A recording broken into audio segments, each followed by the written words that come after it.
You may be potent and may not be fertile. And you may be fertile and not be potent. For you to be potent and to be fertile, it means, yes, Allah subhanahu wa ta'ala has destined that for you. So it is a great favor from Allah. So if you appreciate, when He gives you a child, you take care of that child the way He wants you to take care of. And that is taqwa, to my understanding. That's the reason why Allah says, what taqullaha haqqa tuqati. Fear Allah the way you should fear. The way He asks you to take care of those children, that is the way you take care of them. Some of us are just spoiling our children. We are not really, taking necessary steps. We spoil them. We do everything for them. At the end of the day, they hardly, have that capacity to do things on their own. So we take them to school. In fact, some people may even go and sit down and write exams for them. So if a good land is important in having good vegetation, then a good woman is equally important, to have a good child.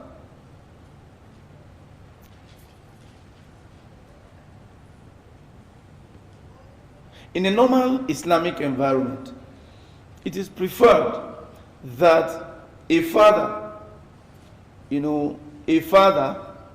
chooses the husband or the wife for his son or daughter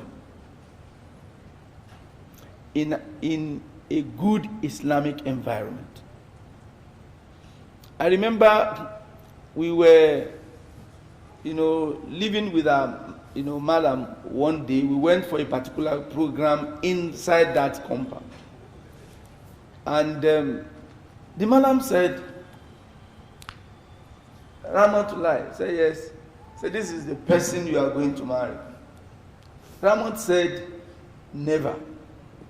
In presence of the father. Then I just, I just finished secondary school then. Ramat, we are age mate. We are age mate. She was around 17, 18 years. And who was this man? A very rich man. The girl said no. So when I sat down with the same girl to discuss, I said, as a child, you want to make jest of her. She thought I was going to make jest of her. I said, Ramat, come. What is your problem? Why did you say no? When he said, is he he? He said, let us remove that. Let us remove that. Your father is dictating now that this is the person you are going to marry.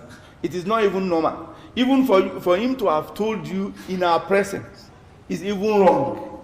So I suppose that this thing is supposed to be a private affair. Then you just, he will invite you, then you sit down, discuss it. He said yes, that he discussed with her last night. And the following morning, the man now came. Then he felt that he didn't want to marry. I said, do you have somebody in mind you want to marry? He said, why are you talking like this? I don't have anybody. I said, are you sure? He said, I'm sure. How old are you? He said, 17 years. Then I was 18 years old. I said, then if that is the case, marry him. So why did you say that? I said, I think it's better. Because the reason why I encouraged her was that the madams, they don't take care of their children, most especially the female children. Once they attain age, once they attain that marriageable age, then they don't care at all. They don't care. Most of them in our institution, they come back. In fact, most of them, they change their religion. Because they don't see anything in, the life of their father. They don't see anything encouraging. So I just felt, look, just go. So the girl will come to my place, for advice, this and that. Eventually, he got married, to that man. The man, a very rich man anyway, very rich man. One time, a minister this Federal Republic of Nigeria, and she enjoyed her marriage. Truly, she enjoyed her marriage. Now she's late. Even the husband is still alive. What she was telling me then was that, I want to marry old man. So by the time he is dead now, what am I going to do? I said, Allah knows who will first go between the two of you. This girl I'm talking, the husband is still alive. As I'm talking, this girl died maybe about probably 9-10 years ago. So you can imagine. So to the Arabs, they do not even have such problem.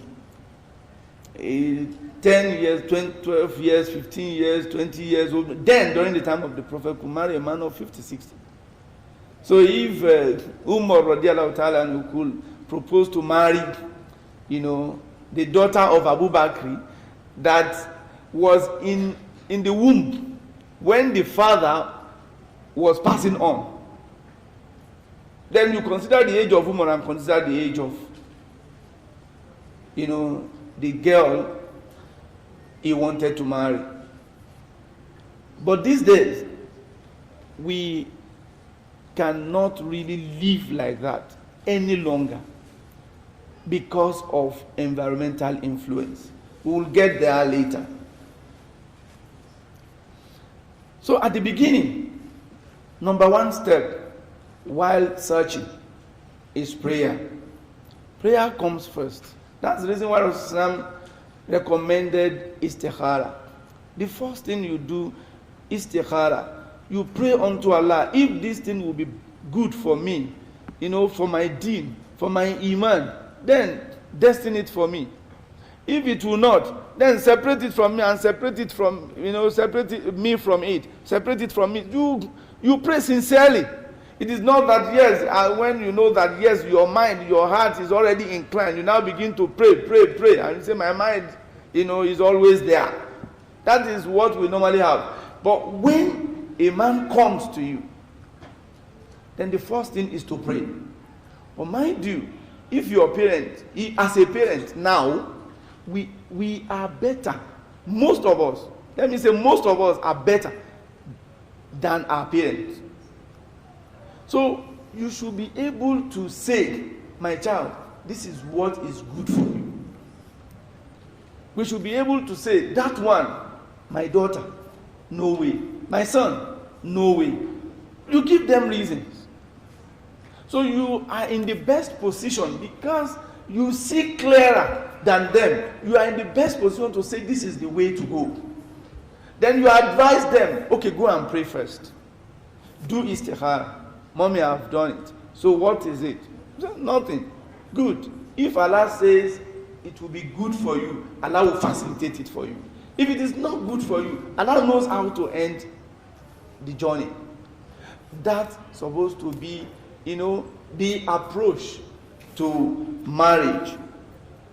And immediately you agree to marry somebody, either a man or the girl agrees to marry the lady, then the next thing the man should do is to accept responsibility. The responsibility is spending. The responsibility is spending. You want to marry a girl you cannot spend, then that shows the kind of person you are. If truly you appreciate that person, then you should begin to spend. You should know that you have to pick all bills. The clothing, what to eat, where to live is your responsibility. These are the things we, only studied, we only knew theoretically when we were in school. It was only theory. We've not seen it practically. That's the reason why we do not really have, stable marriage. If we want to have stable marriage, we want to have stable home, we must make sure that we pick our bills. But me, the way I met my own parents doing it is that, yes, they know the capacity. The two of them, they know the capacity of each other. The father will put, the mother will put, this is my own, they will put it down. This is my own, they will put it down. That is the way they do it. But the day I mentioned this thing to my father said, may Allah forgive us. What you have said, I bear witness before Allah that is the truth. Although I didn't read it anywhere, I'm just hearing it from you. You can imagine how old was my father then. He was telling me that he was hearing it for the first time, but that is the way it should be. But we don't really do it that way. That is the way they were brought up. That's the reason why majority of us, we've not been able to have a stable home. And yet, we must add another one. Yet, we must have another one. The second one must come. The first one is still thinking that he's sacrificing to get there. He's sacrificing for the family to be established. Before you know it, the second one has come. Then the first one will now say, you are mad. And you begin to react. You don't know the reason why she's boiling. She's boiling because she's not yet there. She has not even started the marriage. She has not even done anything. Then another one does. Before you know it, the third one don't come. Then she's crashed. Then there is nothing to do but just to accept her fate. Then you will be waiting. Who is that man that is coming for my daughter? Then you will see. That is, the way we have it on ground. We will not, today, those people who are into polygamy, with the exception of one or two that I know, they run it with the way their fathers were running it. When they had crisis and I weighed in, I found out that this one is not in any way better than my father. There is no way I could have done it this way. Because I know this is not the right way to do it.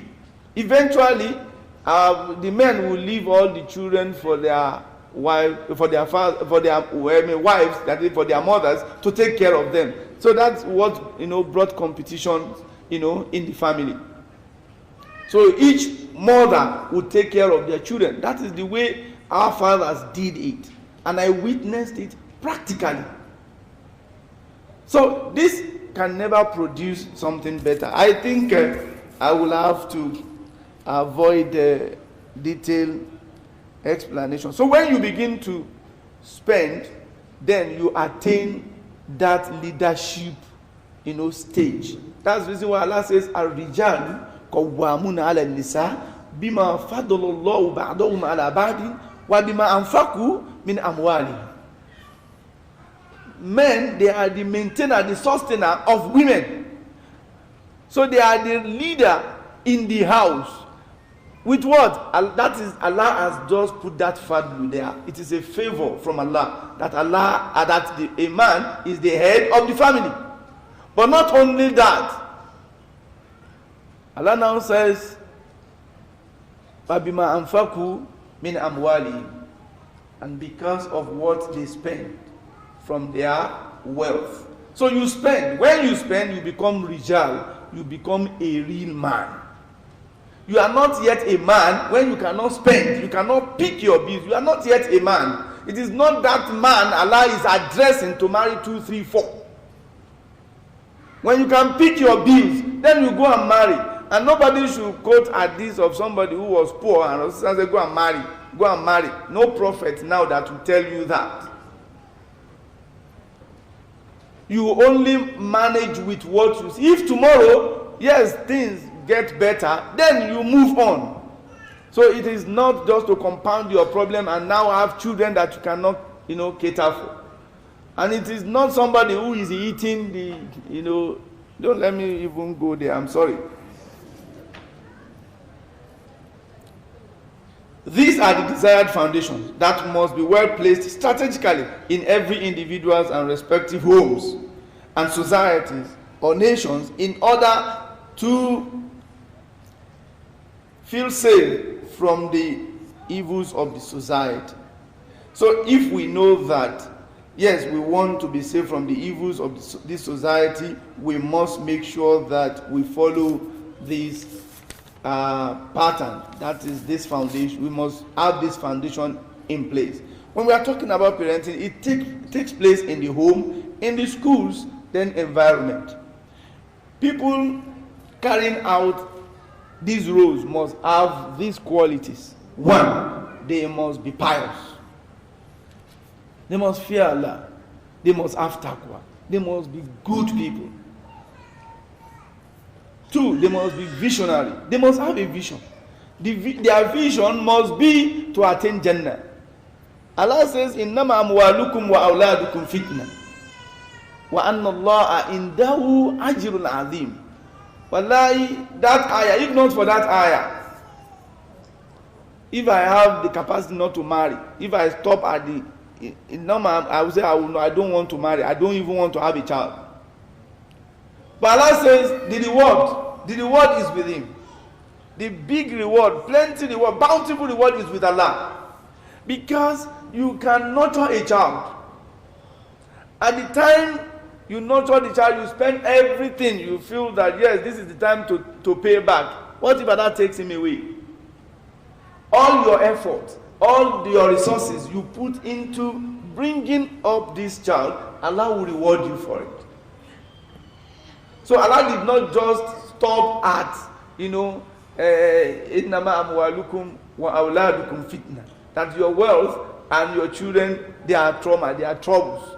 Allah did not stop there. He said, know that, yes, to Allah, to Allah, he said, yes, he said that the great reward for what you have spent, for what you have done, your input, the great reward of those efforts are with Allah. So it is with Allah you have your reward. So your reward is there without any, reduction in it. So we have to make sure that we work assiduously to have, good children. And yes, those who are carrying this responsibility, playing this role, they must be knowledgeable. They must be sound in local and native language. You want to give your child to somebody who doesn't understand your local language, it has implication. So they must have, the Arabs then, when they give birth to their child, they normally give it to somebody to nurse for them. Not only to nurse, but to understand local languages. Classical Arabic, then classical Yoruba too, classical Hausa, classical Igbo language. Because these children are going to grow up to become duat, and they will be able to address people in their language. So you must know the reason why you are raising the children, not the cosmopolitan children who cannot even the English we don't understand, the Yoruba, the local language we don't know, native language no way. So how will you now communicate to your people? Then they must have self-esteem. They must be bold, with courage. They must be outspoken, and they must have zero tolerance to vices, to crimes, to sin. So any home or school or environment without all these virtues then is not qualified, to carry, or to accept the responsibility of training our children. When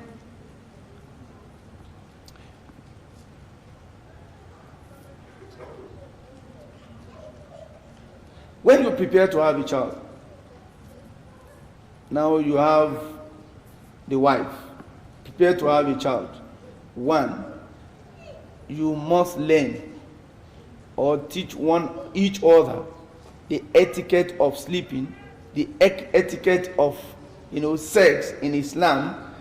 Then what do you do during pregnancy? What do you avoid during pregnancy? All this we must know. And when the child comes, you must welcome the child, praying for the child, just like every other prophet did. So you have to pray. Carry the child. أعوذك بكلمات الله التامة من كل شيطان وعمل ومن كل عين لامة. أعوذك بكلمات الله التامة من شر ما خلق. you begin to, pray and make sure that, because the major enemy of this child is shaitan, and you want to work on the child, you don't want shaitan to have effect on this child, then you must secure the child in the hands of Allah subhanahu wa ta'ala. The first responsibility when the child comes into this world is breastfeeding, which Quran has told us, breastfeed your child for 2 years if you want to complete the terms. If you do not want to, you can, yes, it could be reduced. But now they are telling us, yes, for the first 6 months, you don't even need to give this child anything, but we believe them. But when Quran mentioned it, we didn't believe. So this is it, it's breastfeeding. If you cannot do it, then you can contract it out.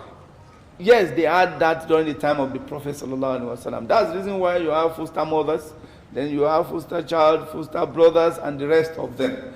So even in our society today, we have to be careful. It is not part of our own culture, but it is allowed. It is allowed in Islam. If we are constrained, yes, I know of there was a particular child, then the parent died. I just came into Abuja and they were looking for someone to breastfeed the child. May Allah bless Alaji Fati then. The mother collected the child and breastfed him. And yes, that was how she became, his foster mother. So may Allah, bless the woman and admit her into Jannah. It's one of those things. You can contract it out. So you can take your child, to anyone to breastfeed for you if you cannot. So even if you cannot, you just wish that the child grows up in a particular place, you can do that. But it is not common here. But breastfeeding, don't let us, rule it out. And secondly, you give the child beautiful name, a name with good meaning, not just beautiful fine names that you've never had, and you don't even know the meaning. You can look into the names of Allah, look into the names of the Sahabas, the prophets of Allah, and the rest. Name your child after them. And Rasulullah sallallahu alaihi wasallam had 7 children, 3 of which are male children, and then 4 are females. So ranging from Qasim, first Abdullah, second Ibrahim, the third. Ibrahim was given birth to by Maria al-Qibtiyah, so in Medina. But Khadija had the first 2 sons. But as for all the females, they were from Khadija bint Khuwailid, and the first of them was Zainab, then Ruqayya, Fatima, and Kulthum. If you look at the age they got married, there is no way those children could have a say in their marriage. But Rasulullah contacted them. There is authentic hadith of the fact that he never married out a child or a daughter without asking for her consent. He will ask for her consent. If she agrees, then he marries them out. So that is the way Rasulullah sallallahu alaihi wasallam did. But they all married early. Zainab married in Makkah to Abul Az bin Rabi'ah, and which happens to be relation of the mother. So, and the mother sought permission of the Prophet. This person, I wanted my daughter to marry this person. And the Rasulullah said there is no problem. And they worked it out. But today, relations don't even marry one another. And that is another problem we have, in our community. So that is the way it is. But when you look at the way Rasulullah nurtured, his children, Allahu Akbar, he has too much, love. He has too much love for his children, most especially this daughter. All the boys, they died infant. So I think at age 2, all of them, they died, all the boys. But the girls, they grew up, he loved them, he was always with them. And Ibn Kasir said one of the reasons why Rasulullah had to marry another wife quickly after the demise of Khadija. That was Sauda, and that was it was because of these children who is going to take care of these children for him. So he had to marry, Sauda, and Sauda then, had become aged. So, but because of her experience, so he had to marry Sauda then before he married, Aisha radiyallahu ta'ala anha. So he so much loved them. If Fatima comes to visit the Prophet sallallahu, Rasulullah sallallahu will stand up. He will greet, to welcome her, kiss her, and offer her his own seat. So you can imagine. Then you imagine what kind of a father is this? A prophet of Allah, a whole prophet of Allah will do that for his own child. Then how do you treat your own daughter? How do you treat your own son? When the father entered the house, everybody will just disperse immediately. In few seconds, everybody disappeared. But when daddy is not around, then everywhere noisy. So that's the reason why we don't really know 1% of what they do. If you want to know 90% or 99% of what your children do, just behave like them. Behave like them and become a child. You will see them inside out and you will enjoy them. So,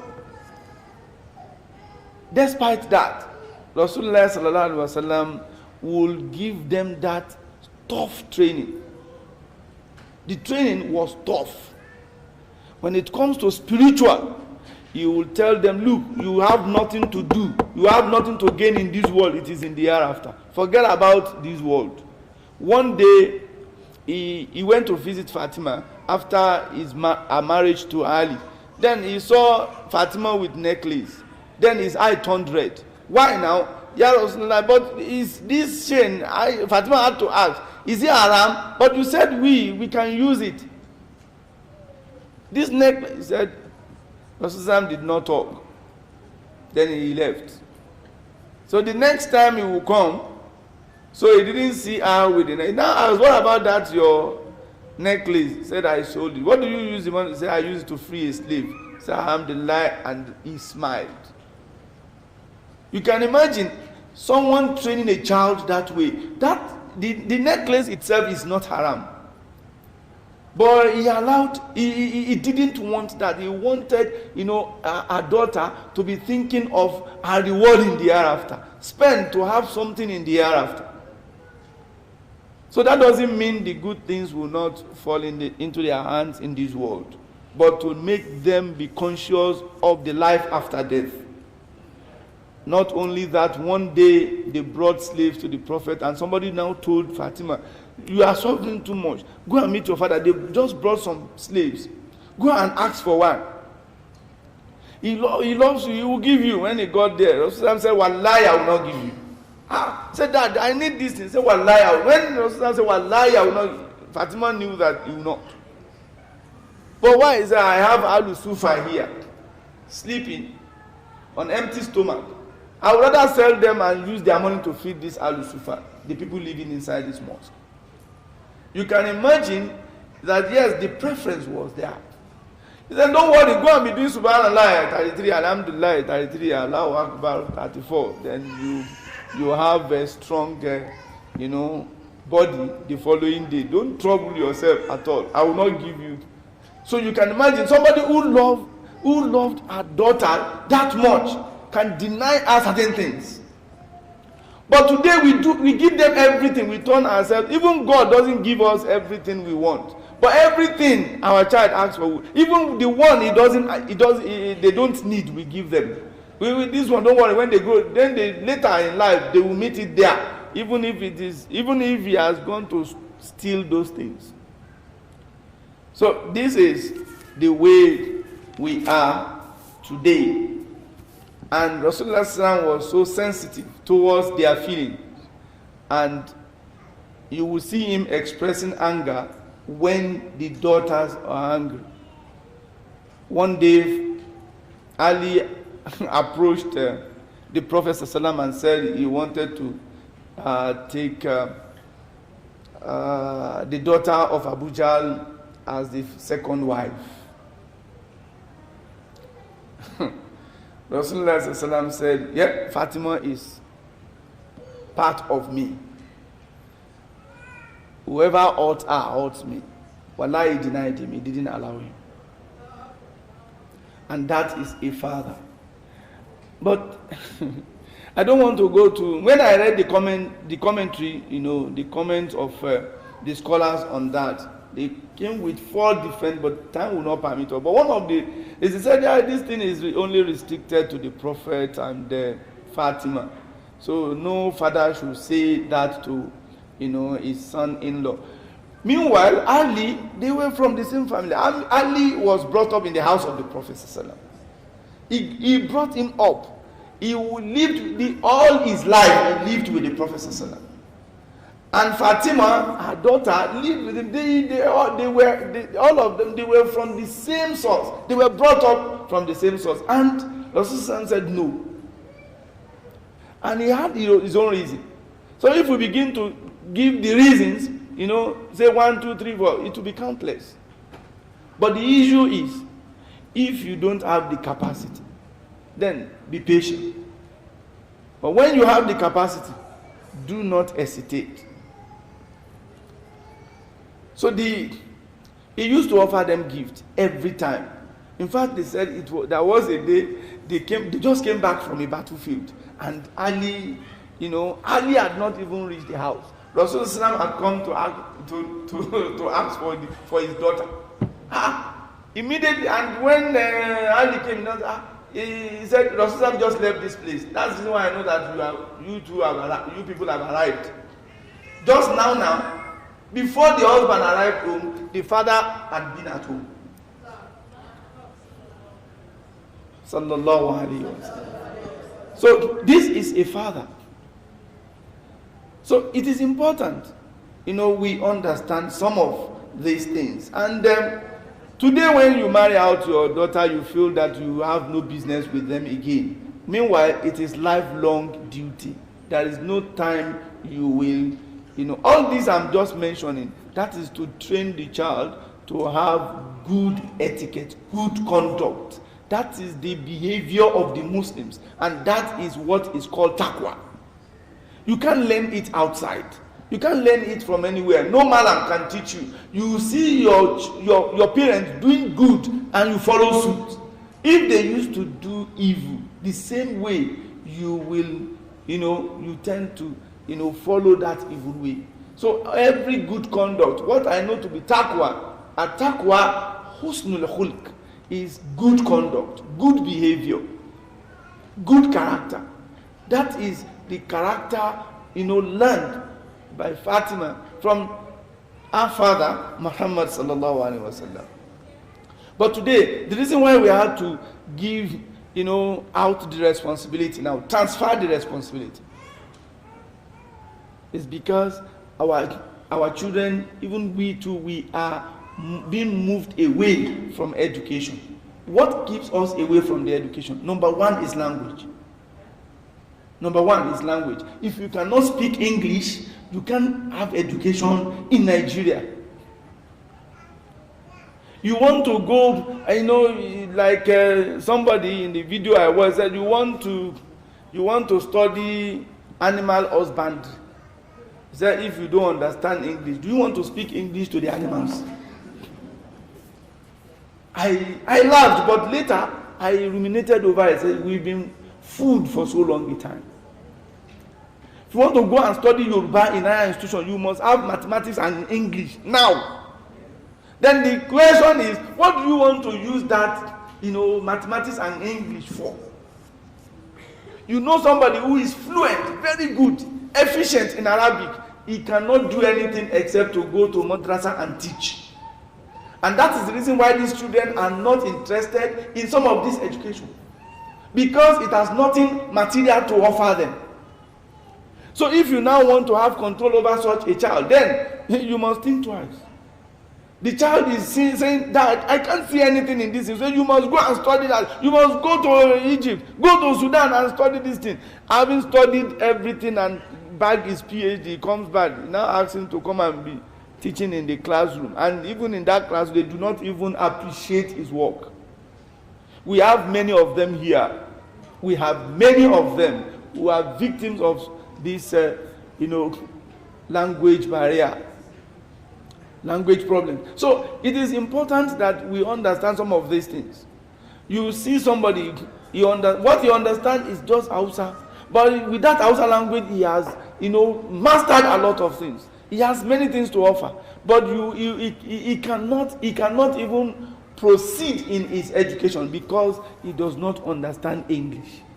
So, and that is the reason why we begin to look, far away.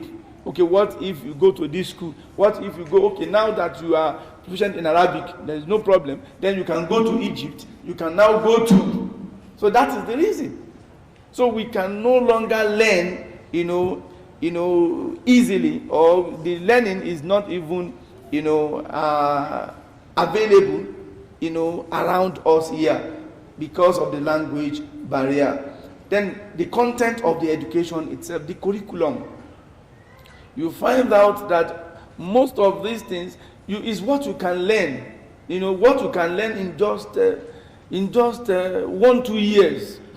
But you go to an institution and spend 5 years. And at the end of the day, everything is theory. Can be engineer on paper. But when it comes to, manufacturing things, you find out that there are a lot of equipment you only draw them during the exam. You only know them by names. You have never seen them one-on-one with your naked eyes before. Then how will you develop? How can such a person develop education in that environment? So that is part of it. And there is no technical education. And technology that's supposed to even bring education close to us, most of us will use iPhones, we use sophisticated phones, and we cannot even access education on this. The reason why we have some of these phones is because, yes, we want to have access to some of this education, but this education are not, we don't even know how to make use of them. We don't know. They are there on our phones, free of charge, but we don't know how to access them. We don't know what is called coding. And we can't use our phone. We can't learn that one from our phones. So that is some of the problems we have. And that is the reason why we just have to. And when you want to now give your children, you want to transfer this responsibility, then those virtues we highlighted must be considered. That environment must be environment full of taqwa, fear of Allah. The government today, they will pretend as if they don't know that the society is decayed. They don't know that they've put some system in place that will not allow children to grow, except to grow in crimes.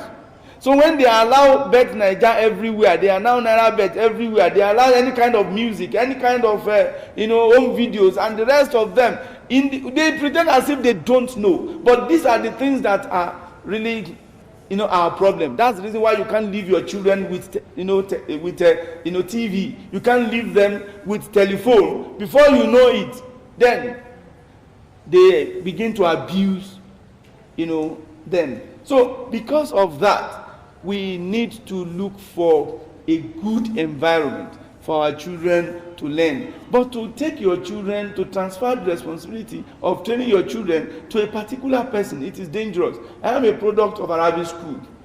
I don't know of any institution today that is more devilish than Arabic school. I know what they did.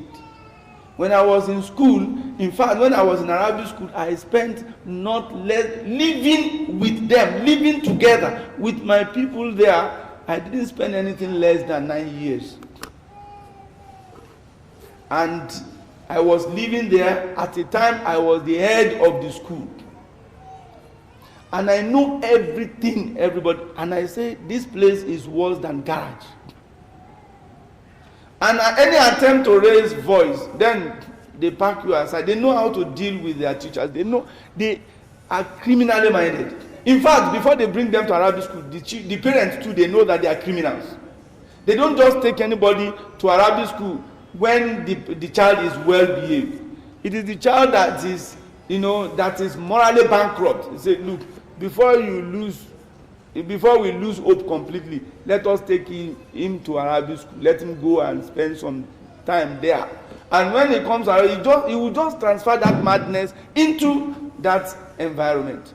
And that is what I learned, what I see there. You mustn't take your child to any Arabic school and ask him to go and leave. He will come back a criminal.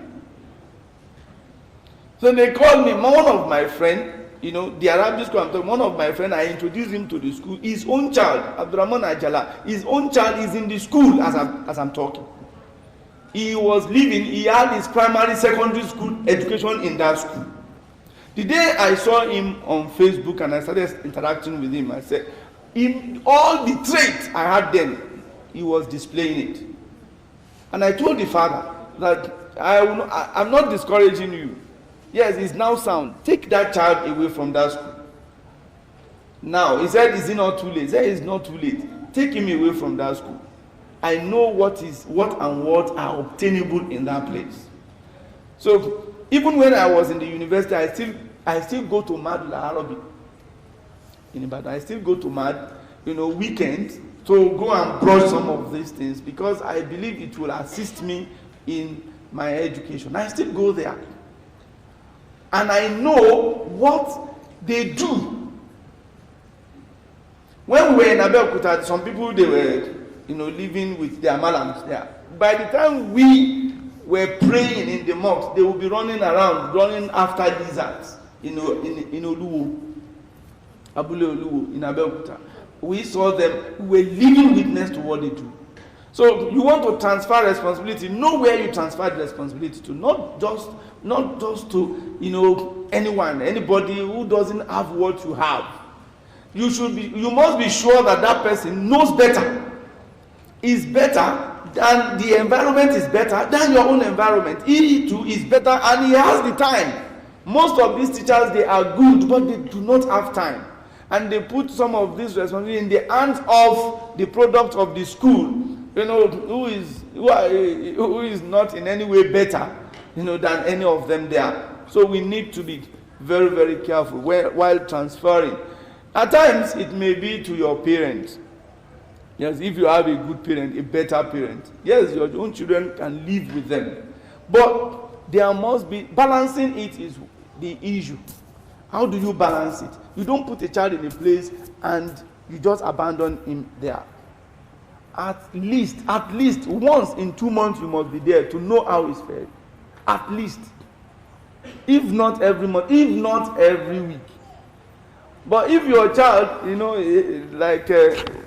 somebody was telling me they wanted him to go to party. He said, no, I can't go to UI. I have my secondary school in UI. I have my primary school in UI. You want me to come and... I have my primary school in Ibadan, secondary school in Ibadan, university too, Ibadan. I'm not. So what do you want? Say, I want to go far away. He said, if I stay in Ibadan, my parents will be coming every weekend. And because they don't want the monitoring, they don't want any close monitoring, they don't want the parents to know, what they want is freedom. They don't know that they will still get this freedom, they will still have this freedom, and nobody will even, stop them from having their freedom. The freedom is coming. But they will enjoy it, in fact, to the extent that this freedom self is too much. But at that time, they want the freedom, you have to deny them the freedom. So this is, where, because I know that I've exceeded the time given to me, I just have to round off. Yes, the husband must work hard to facilitate, the work of the wife at home. Otherwise the work will not be smooth. The wife is the first school to be attended. As you pay your school, the school your children attend, you should be able to, at least, if you cannot pay your wife, at least make life easy for for her in the house. Most of us, we just feel that they are machines, so they are not tired. It is only we that are tired. Meanwhile, they are the machine producing the children. they make those children what they want to make them. So if you want them to make the children better, then facilitate, their lives for them, and you will see wonders in what they can do. One, you provide the basic needs, we know. So if you are in the house, you know that yes, she washes your clothes, then that is very, kind of her. Then why can't you buy a washing machine to facilitate that? So if you can do that, it's better. So then, if you know that yes, the children in school, she will be going up and down to pick them on Okada, then work hard now. Look for a small car, so that yes, the car will convey them, or she will now use the car to convey the children to and fro the school. But these are the things. But most of us will feel that you are at home, you cannot go and pick the children. Meanwhile, the woman too is working. But because you close maybe by 2 and the children will close by 3, so you now feel that when she gets home, she should go and pick the children and still use Okada to go and pick them. Even if you employ a driver for them, it is not even too much, if you really want to facilitate life for them. So communication, yes, there must be free communication, good communication between two parents, between the husband and the wife. There must be good communication, and the man must learn how to pick his bills. We pray that Allah subhanahu wa ta'ala will give us better understanding. I know that there is no way I will have done justice to the topic completely. I want to pray that Allah subhanahu wa ta'ala will give us better understanding than it has been poorly presented. Wa kul qawli hadha astaghfirullah li wa lakum. Assalamu alaikum wa rahmatullahi.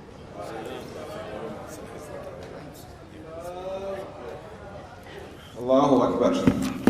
We want to thank our Imam for that beautiful lecture. Because of the time constraint, we had wanted to give 5 minutes to 10 minutes discussion or question and answers, but I think we would have to delay that now to the end of all the lectures that we'll have today. So I want to recognize the presence of Justice Ajoke Safra, our special guest for today. So please, if you can come to the high table. Justice Ajoke Safra Adekoju, please come to the high table.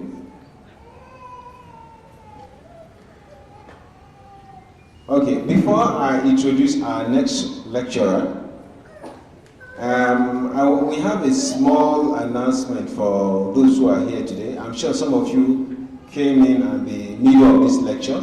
For those who have missed the lecture from the beginning or any other previous lectures, please, the iMedia that is covering the event has offered a flash disk that you can go and get from them.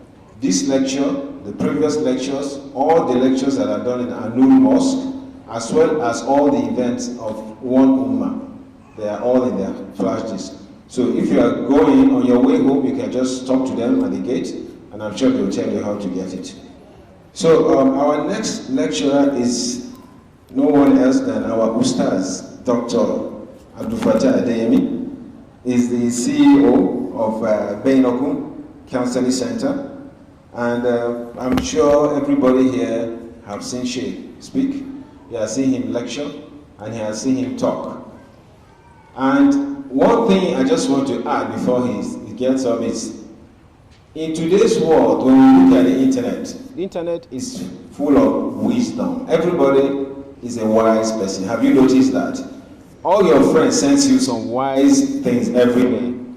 But do you know why these things don't affect us? We just read them and pass, because they are coming from people that don't practice them. Because let's take, for example, Muhammad Ali was a boxer, and Muhammad Ali says, for you to be a good boxer, you have to practice every day. Won't we take him seriously? Yeah, we will, because he's a boxer. He has demonstrated his skill in boxing. So in the olden days, those who were wise were effective because they were living their wisdom. Today, they are less effective because most people who say wise things don't live them. So we are looking at one of those people who live the wisdom. So that is why I want you to listen attentively to what Doctor is going to say today. Take your pen, take your note, and if you miss it, we'll still have the flash disk. You can buy it and then list it and play it again. So, with your permission, I want to call on Dr. Sheikh Abdul Fattah Adeyemi, please. Allahu Akbar.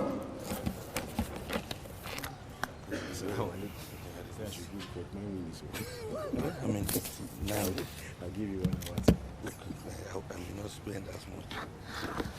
أعوذ بالله من الشيطان الرجيم بسم الله الرحمن الرحيم إن الحمد لله نحمده ونستعينه ونؤمن به ونتوكل عليه ونعوذ بالله من شرور أنفسنا وسيئات أعمالنا من يهده الله فلا مضل له ومن يضلل فلا هادي له وأشهد أن لا إله إلا الله وحده لا شريك له وأشهد أن محمدا عبده ورسوله. السلام عليكم ورحمة الله تعالى وبركاته. Let me first start by greeting our Sheikh who just spoke to us now. May Allah increase him in knowledge and wisdom. I didn't want to interrupt, so that's why I sat back there. May Allah continue to bless you for us. Other sheikhs in absentia, they gave reasons why they couldn't make it here. May Allah preserve them and protect them. So many activities for them, and they can't be in two places at the same time. Our special guest of honor, who is also to speak to us today, Rijiyar Lemu. Thank you very much for being around. Jazakallahu khairan.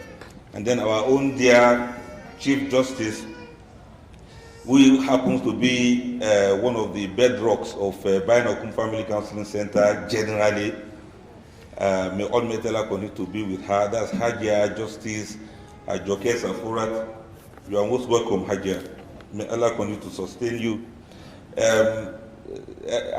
Maybe there will be time for vote of thanks because there are so many people I want to thank for making this program of today a reality. May Almighty Allah bless you all. When it's time for vote of thanks, inshallah, I'll take time to mention our names one by one, including the director for Bainakum Better Parenting, that's Nikki Inkus. May Almighty Allah preserve her for us. And of course, your one and only philosopher, who is also a brain behind the organization and the success of this program. While we leave the rest till when we finish, what we are talking about today, inshallah, is like ceiling fan. It's blowing everybody. Everybody is involved, everybody is concerned, and of course you all know that we were all born. Is anybody here who was downloaded? Anybody here by Bluetooth? Anybody? Yes, we are all born. That means we are children of some parents. Whether they are here or they are not here, we were born by some people. We were once babies. We once cried. We once wet our napkins. There was no diapers during our own time. We all wet our napkins. We all cried. We woke them up at night. We disturbed our parents. There was a time we were purging. There was a time we were teething. When they say a child is teething. All of those things that parents have gone through. Up till now, I don't think the medical people have been able to give us a satisfactory explanation on why a child will be purging when they are teething, or things like that. Or when, as soon as the child is crawling like this, the child will begin to, they say teething, they say all of those things. The teeth that you use in eating bones and the rest, you think it will just grow like that without you going through some trauma. So there have been a lot of those traumas, a lot of pains, a lot of things that we had gone through when we were small. Sometimes some of these traumas were like, were as a result of something that was almost like an attempted murder from the side of our mothers.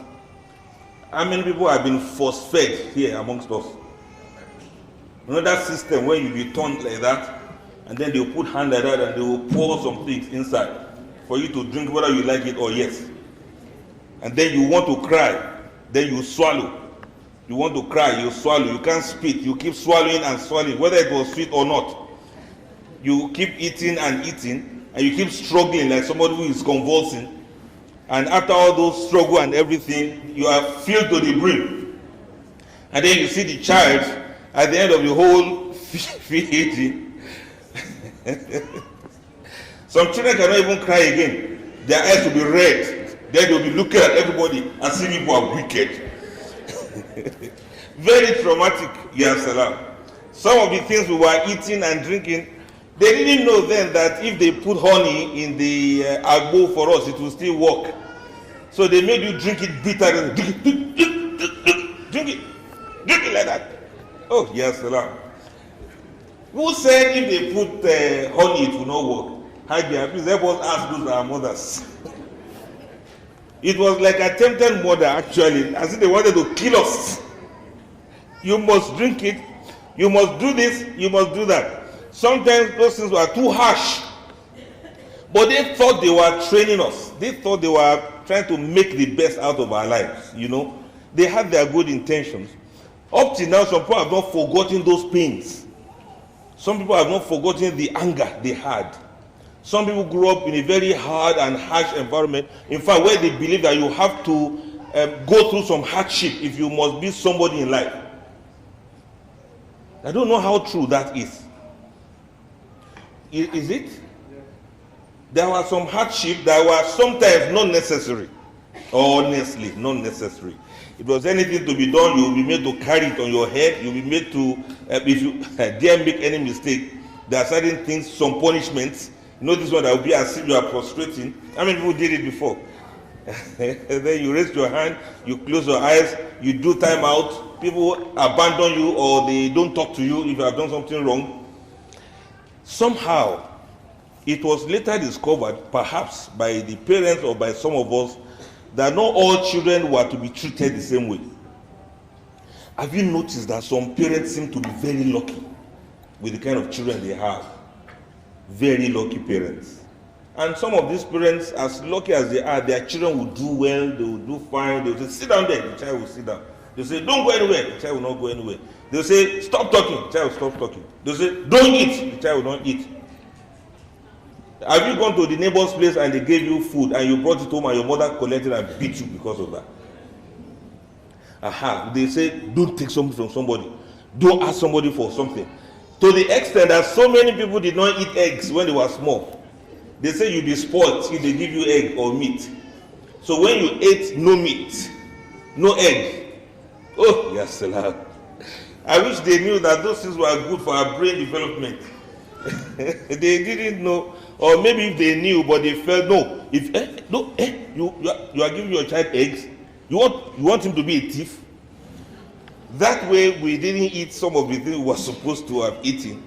That was their own way of bringing us up. I just pray it didn't affect some of us as we grew, because the mental development, the nourishment that we needed, some of the aspects of love, of care, of affection, of consideration that we needed, some of us didn't get it because we were trying to be disciplined.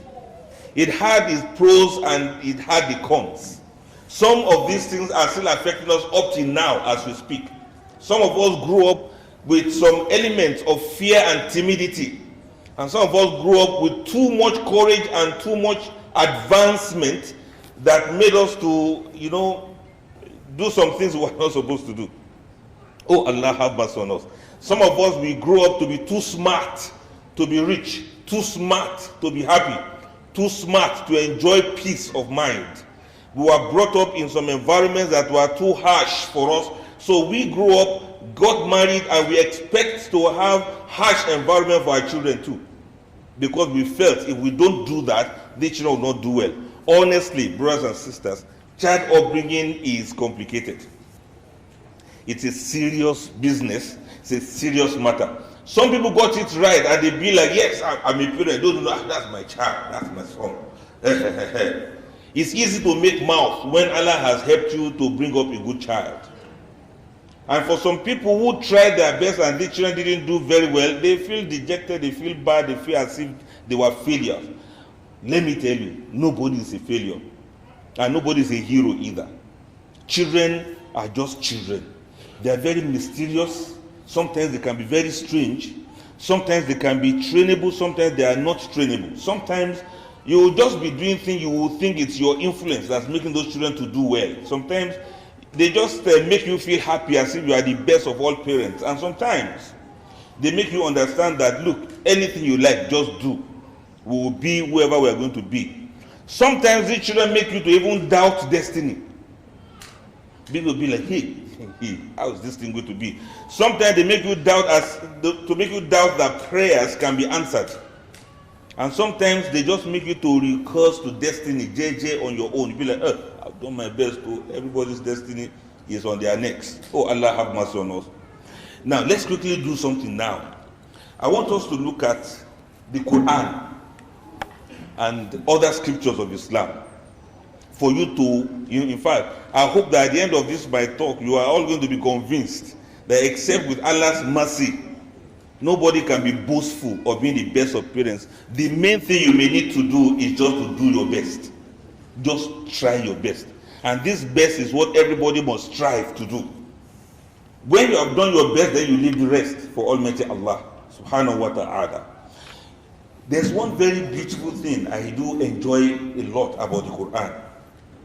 You see, when it comes to parenting, the Quran has mentioned everything, but the Quran will not say, okay, tip, like they say, 5 major tips to the best parenting. There's nothing like that in the Quran. You can't say, okay, number 1, Allah says do this, or number 2, Allah says do that. You know what I mean? Allah will not be, there's no chapter of the Quran that will say chapter of parenting in the Quran. But there's a way Allah has beautifully arranged the information in the Quran. There's a way Allah has beautifully mentioned some stories in the Quran so that parents can learn from there and so that children can also learn from there. You pick what is relevant to you as a mother or as a father from the Quran in such a way that it sinks in more. It's not that Allah is telling you this is what you must do. There are various and variants of ideas, of situations and circumstances, because the parent A's circumstance is not the same thing as parent B's circumstance. The combination of husband and wife in one family is not the same as the combination of husband and wife in another family. And the kind of children that will come from each of these different families are not exactly the same. Genetic stains are there, environmental factors are there, some other factors that you can't even factor are also there. Now, let's look at it. We'll start from, let's look at the couples in the Quran. I normally enjoy doing this so that all of you can follow me as we go ahead. Who are the first couples? Who knows? Mr. and Mrs. Adam. Yes.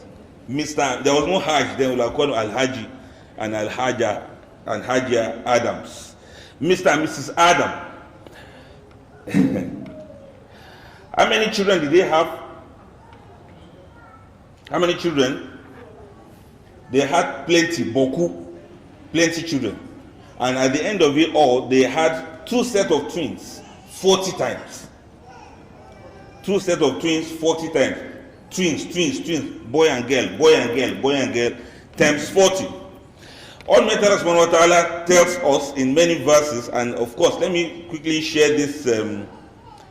Yes, there's this verse, Quran chapter 30, verse 30. فَأَقِمْ وَجْهَكَ لِلدِّينِ حَنِيفًا فِطْرَةَ اللَّهِ الَّتِي فَطَرَ النَّاسَ عَلَيْهَا لَا تَبْدِيلَ لِخَلْقِ اللَّهِ. Where Allah is saying that Allah has created everything in certain fitra. There's a general standard with which Allah has created everything.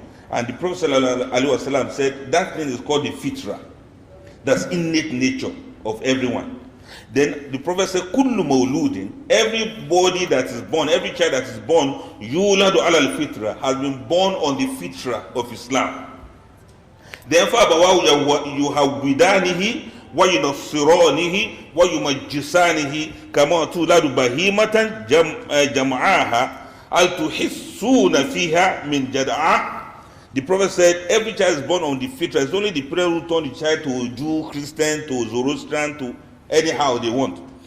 The parents can also contribute in child becoming a criminal or being a righteous person. Anyhow, they have contributions there. And then the animals too, they give birth to their children with full bodies. You don't see any of them coming with a nose cut off or the ear cut off. except if a genetic mutilation. Now, this thing was done for Adam. He had very beautiful set of twins on that fitra of having the first set of parents. It's a very long story. Amongst these set of twins, we had Habila and Kabila. That's what do we call them? Abel and Cain, right? Or you say Cain and Abel. It's a very long story. It so happened that they were to cross-marry each other's sisters. You get that just now. These twins and these twins, you marry my sister, I marry your sister. So it was time for Cain and Abel to cross-marry each other's sister. And then Kabila refused because Kabila had his twin sister that was very beautiful. As for Abila, his own twin sister, that kind of a thing. So it so happened that he refused that. And Allah said, "Watlu alim naba ibni Adam bil haqq idh qarraba qurbanan fatuqbila min ahadihima wa lam yutaqabbal min al-akhar." It's another long story. Allah says, at the end of it all, they were to do qurban. That is, let everybody do some kind of sacrifice to see whose request is Allah going to accept among the two of us. What I want to bring out of this is Allah accepted from Habila, but Allah didn't accept from Kabila. After the whole thing, Kabila began to feel very jealous and very angry, and he decided to do something to his brother. And what did he want to do? He was twisting his neck because he didn't want him to exist anymore. And so Shaitan came around, took an animal, and placed the head of an animal on the rock, and then took another rock and used the head of the animal. So the animal could not move again, and that was something that this other guy was able to see. He saw Shaitan doing it. In another narration, it's so by Abi Hatim. It so happened that when that thing was going on, Shaitan came around and said, "What do you want to do? You want to kill him?" He said, "Yes. But what is kill? That kill is when somebody's life is not there anymore. Yes, I want to do that one." Then Shaitan said, "It's very easy now. Just get stone, put his head on the stone, and put another stone to break his head. Once you do that one, he is going to die." And that one said, "What is death?" He said, "Death is killing somebody when that person will not exist again. He will not be here to bother. So you can marry your own sister and his own sister, two at a time." And so it so happened, at the end of the case, Allah Akbar, what I want you to learn from this is, children who become criminals, they don't always learn it from home. They learn it from peers. And nowadays, Shaitan is in form of peers for these children. How many of you here have seen Shaitan before? Have you seen Shaitan before? What does Shaitan do? You've not seen you've not seen Shaitan and Shaitan before. Okay, how many of you have seen the picture of Shaitan before? You say this is devil. Have you seen the picture before? Some people do artistic impressions. They will make a brackish, ugly creature with horns, maybe with tail, half human, half animal, right? That is very deceptive. You will think Shaitan is ugly. Shaitan is not ugly. Shaitan can come in any form. Can come like beautiful person, like handsome person, like good neighbor, like good peer, like a very honest friend. The way he appeared to Adam and Eve and said, "I'm telling you because I like you guys. Go and eat this fruit and forget about the whole thing." Shaitan can come in any form to the children. To the extent that, look at it now, how are we going to rate Adam and Eve, Mr. and Mrs. Adam now? Were they successful parents or failed parents? Where was Hawa when Kabila was killing Habila? Where did their father go? Elijah Adam. Where was he when these things were happening? Are you going to say that they should have been around to monitor these children? Yes, you can say that, but how many children will you monitor? 80 children. One of them decided to kill the other one. If all the others did fine, We cannot blame the two of them for this one, because you can't keep a child in your womb forever as a mother.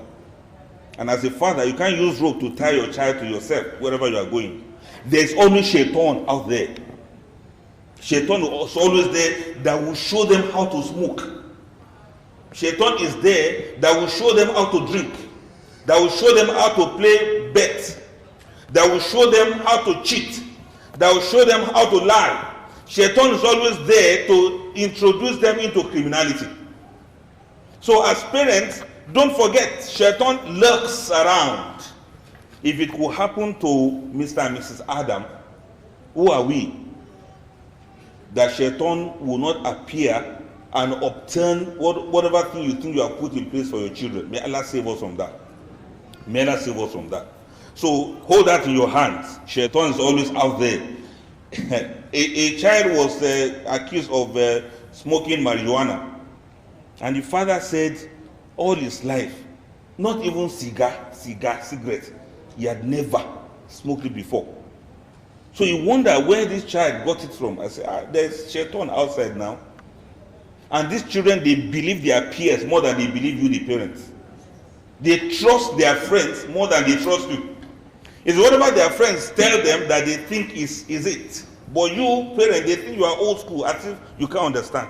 And so they keep secrets from you, and they will divulge it to their friends. Beware.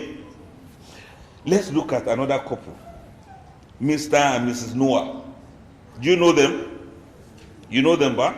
Yes, Mr. and Mrs. Noah is another long story. We read of one of their children, one of them, when that Allah referred to a lot. And incidentally, mothers are also very important in the equation of good child upbringing. But let's focus on that son.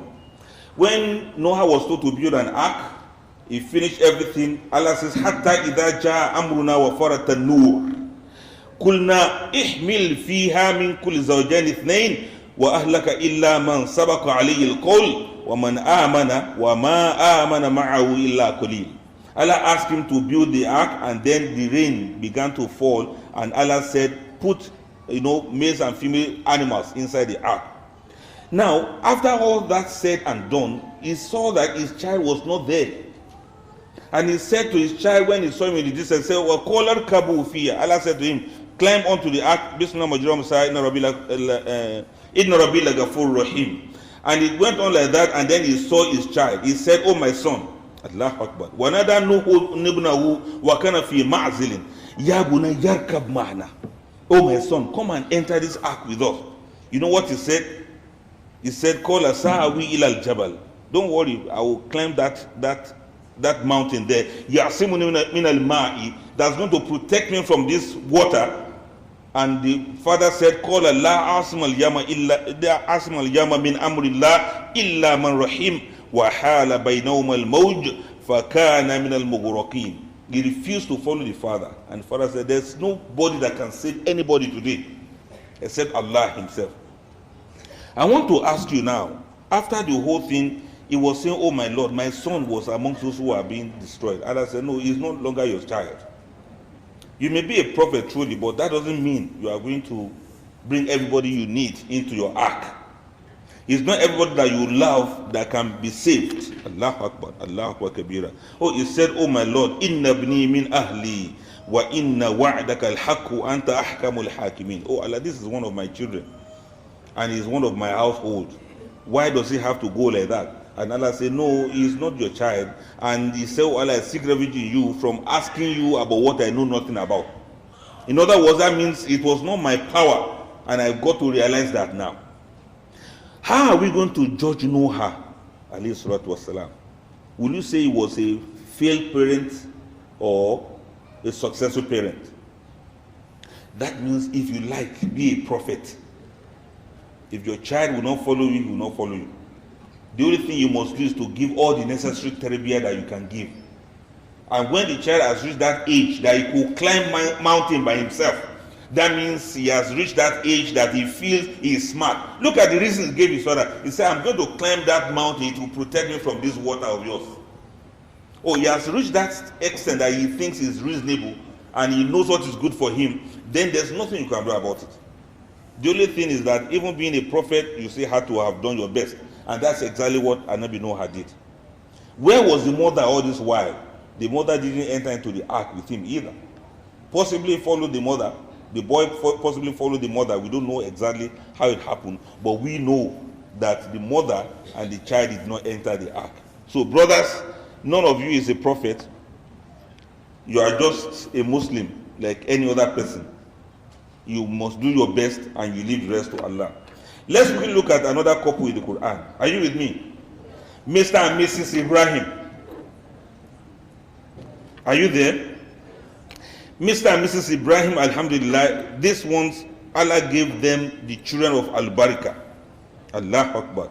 Allah gave them children of Al-Barakah. When he said, Rabbi habili min as-salihin. Oh Allah, grant me among the most righteous of children. You see this prayer? Sheikh was mentioning earlier on. Honestly, how many parents remember to make dua even before they slept together? That if any child should come out of this, this is the kind of child I want you to become. So many children were born out of quarrel. There's this one, they had the name in Ibadan that you are talking about. Sheikh, what's the meaning of Fidabi?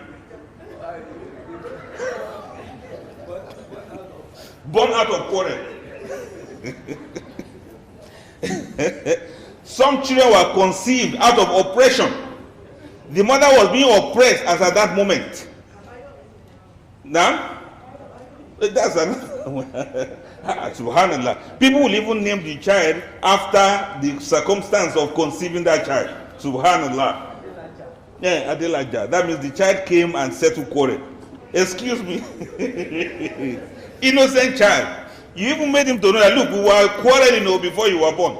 Some children, it's because of the pregnancy that they allowed the mother to stay. They will like chase her away. Take, like they say. But you see, Ibrahim remembered and said, Rabbi habili min as-salihin. He asked and he prayed for a designer child. He said, Rabbi habili min as-salihin fabasharnahu bi ghulamin halim. Allah said, and I gave to him a child, gave him a good news of a child that is halim, that is mild, that is gentle, that is calm. I'm sure it was not with quarrel that he grabbed the mother. Some people will sleep with their spouses like animals. And when they give birth to creatures that comes like humans, but actually has the psyche of animals. Sorry, I'm exaggerating. I don't mean to say that about anybody's child. But what I observe is that some circumstances lead to some things. If you are a Muslim and you believe in prayer, I want you to make that dua even before that child comes.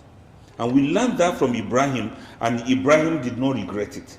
Mr. and Mrs. Ibrahim, they did not regret it. Look at this child Ismail that they had first. At the point when Ibrahim saw the child grown up, he said, oh my son, inni ara fil manami anni adbahuk.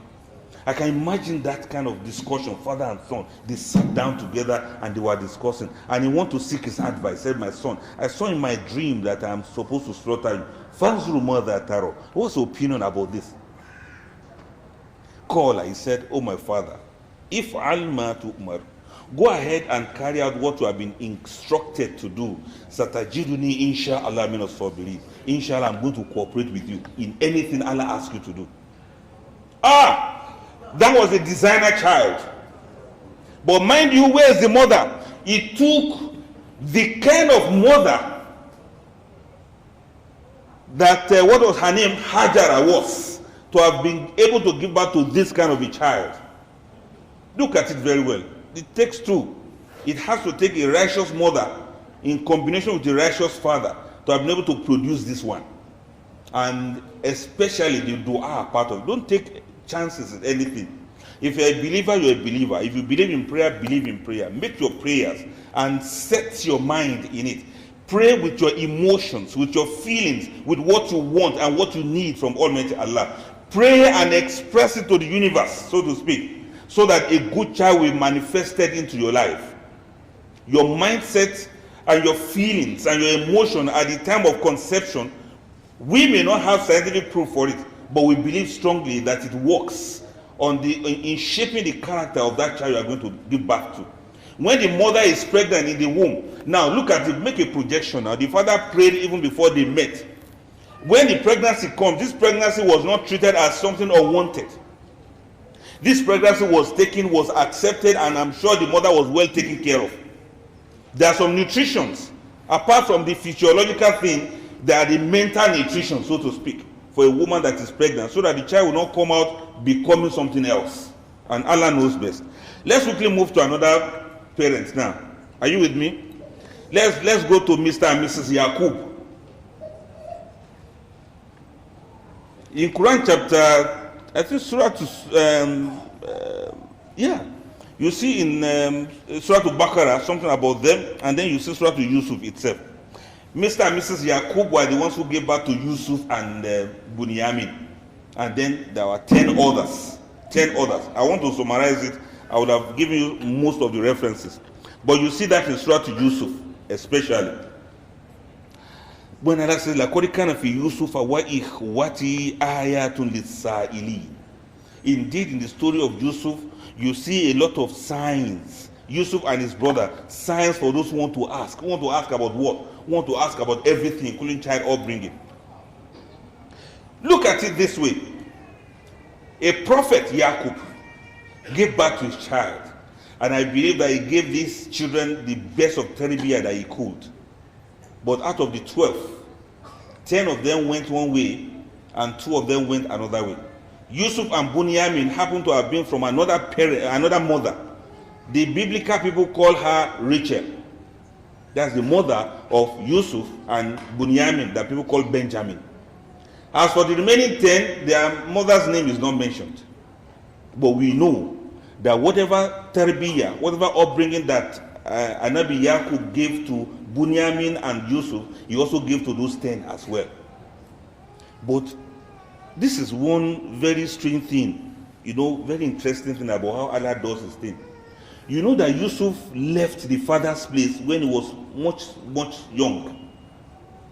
And all of the experiences he had had, all of the traumas he had had, they did not destroy him. Imagine what it felt like to be thrown into the well, disappointed, betrayed by your own brothers. Imagine what it was when he was eventually brought out of the well and he was sold into something that is more or less like slavery. He didn't have the father around to guide him or to advise him or to put him through. And look at it, he had to grow with a politician. What does it mean to grow with a politician? Do you know any politician? Sorry, I'm just saying this. What does it take to grow with a politician? What are the kind of things that you learn when you grow with a politician? You can learn good and bad. If the politician is corrupt, you will learn to be corrupt. If the politician is upright, you will learn to be upright. But in this case, it's the wife of that politician that was the issue. Yusuf faced his own temptations and his problems, yet Allah rescued him. Don't forget that he also went to prison. And I don't think you will be having righteous people in the prison. Somehow, he had to spend some time with criminals. And many people that you see them go to prison like that, it's not every time they come out clean. Sometimes they even get more ideas in the prison to perpetrate more crime or criminal activities. But look at Yusuf. He was there in the prison. He didn't pick their bad habits. And when he eventually came out of the prison, he came out unscathed. It is not in all cases you see that a person will grow in a very bad and harsh environment, yet the person come out as a righteous person. This was a sign for us to understand that children will be who they will be. You cannot remove them from every environment. You cannot shield them from all environments. I believe that apart from genetics, some of the things you have implanted in your child from childhood, from the age of 0 or 1 to 5 or 7. According to some experts, the personality of your child is already formed by the time they are 5 years old. And by the time they are 7, they already know what you are talking about. And the Prophet said, Murru awladakum bis salat. Command your children to make salat from 7.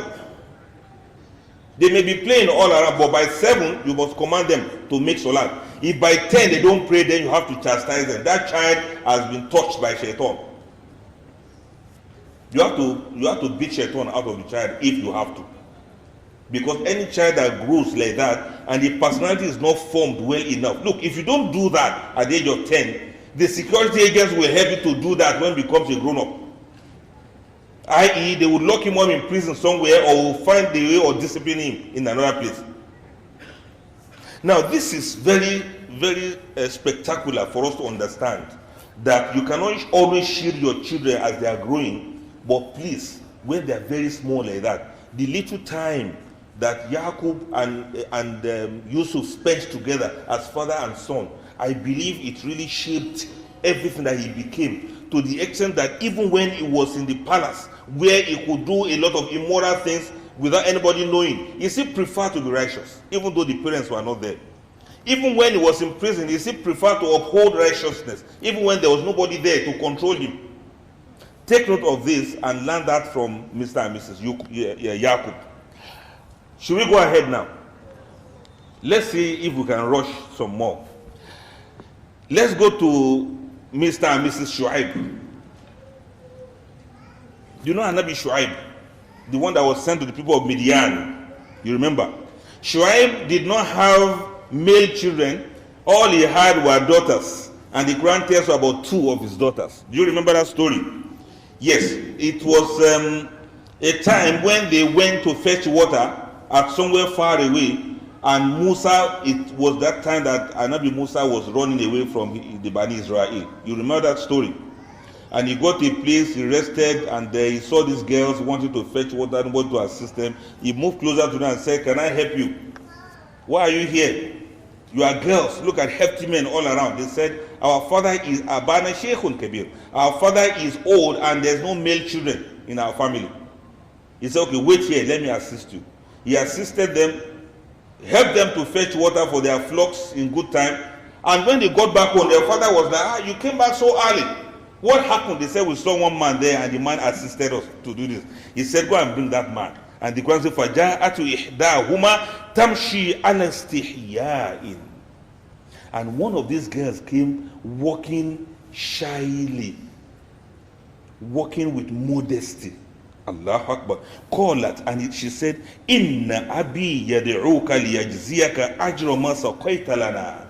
Our father wants to see you, to reward you for this help that you did for us by helping us to get water for our flocks.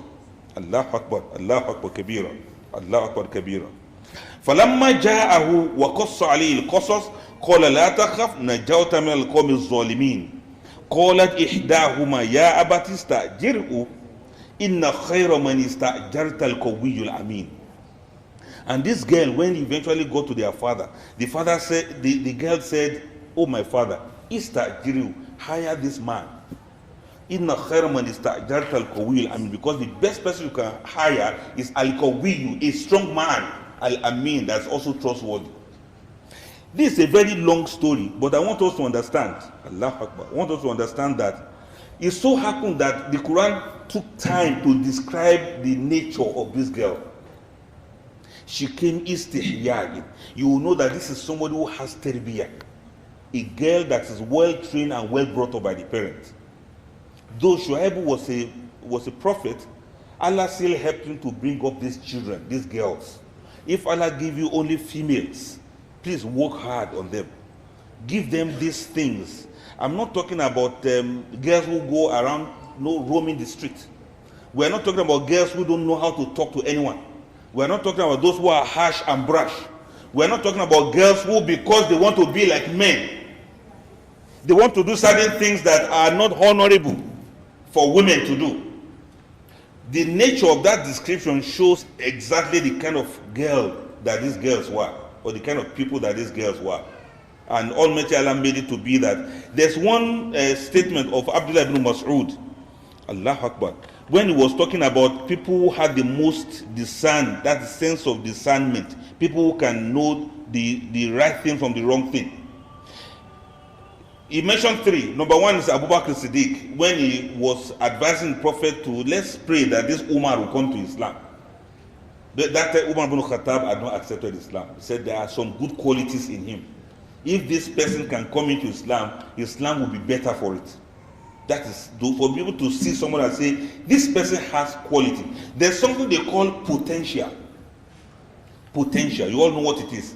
There are some certain potentials you can implant into your children even when they are very small. The potential to thrive, the potential to grow, the potential to achieve, the potential to fit into wherever they find themselves, the potential to do the right thing even when nobody is there. When you hold an egg and you shake it like this, you can hear some sound of some liquids inside. That liquid, that egg is a potential cork. From an egg, you can already project what this egg is going to become. Potential. What is your child going to be? You should start by now to know, to identify and to recognize, and to guide and to direct the child to tread that path that you have seen in him, that this child is going to be potentially a judge, potentially an engineer, potentially a doctor, potentially a great person. Another one where this potential was seen was in case of Yusuf. This is according to Ibn Mas'ud. Abdullah ibn Mas'ud, Quran chapter 12 verse 21. He was commenting on it when he said, Allah says, وَقَالَ الَّذِي اشْتَرَاهُ مِن مِصْرَ لِإِمْرَأَتِهِ أَكْرِمِي مَثْوَاهُ عَسَىٰ أَن يَنْفَعَنَا أَوْ نَتَّخِذَهُ وَلَدًا. That Aziz, that man that bought Yusuf, remember, he looked at Yusuf and said to his wife, he said, make him to be comfortable. This one is different from the slaves you have been buying. Other slaves who are bought, we normally take them to the farm or to some place to go and work. This one is special. This one should not work in the farm. This one should not go to the market. Let this one stay in this house with us. Akrimi Maswahu. Make him be comfortable. Maybe he will profit us, or we shall adopt him as our son. There was that potential that Anabi Yaqub put in Yusuf, that wherever he got to, people will honor him. Wherever he got to, people will create space for him. Wherever he got to, people will make way for him. Wherever he got to, people will make him to be comfortable. These things are not by accident.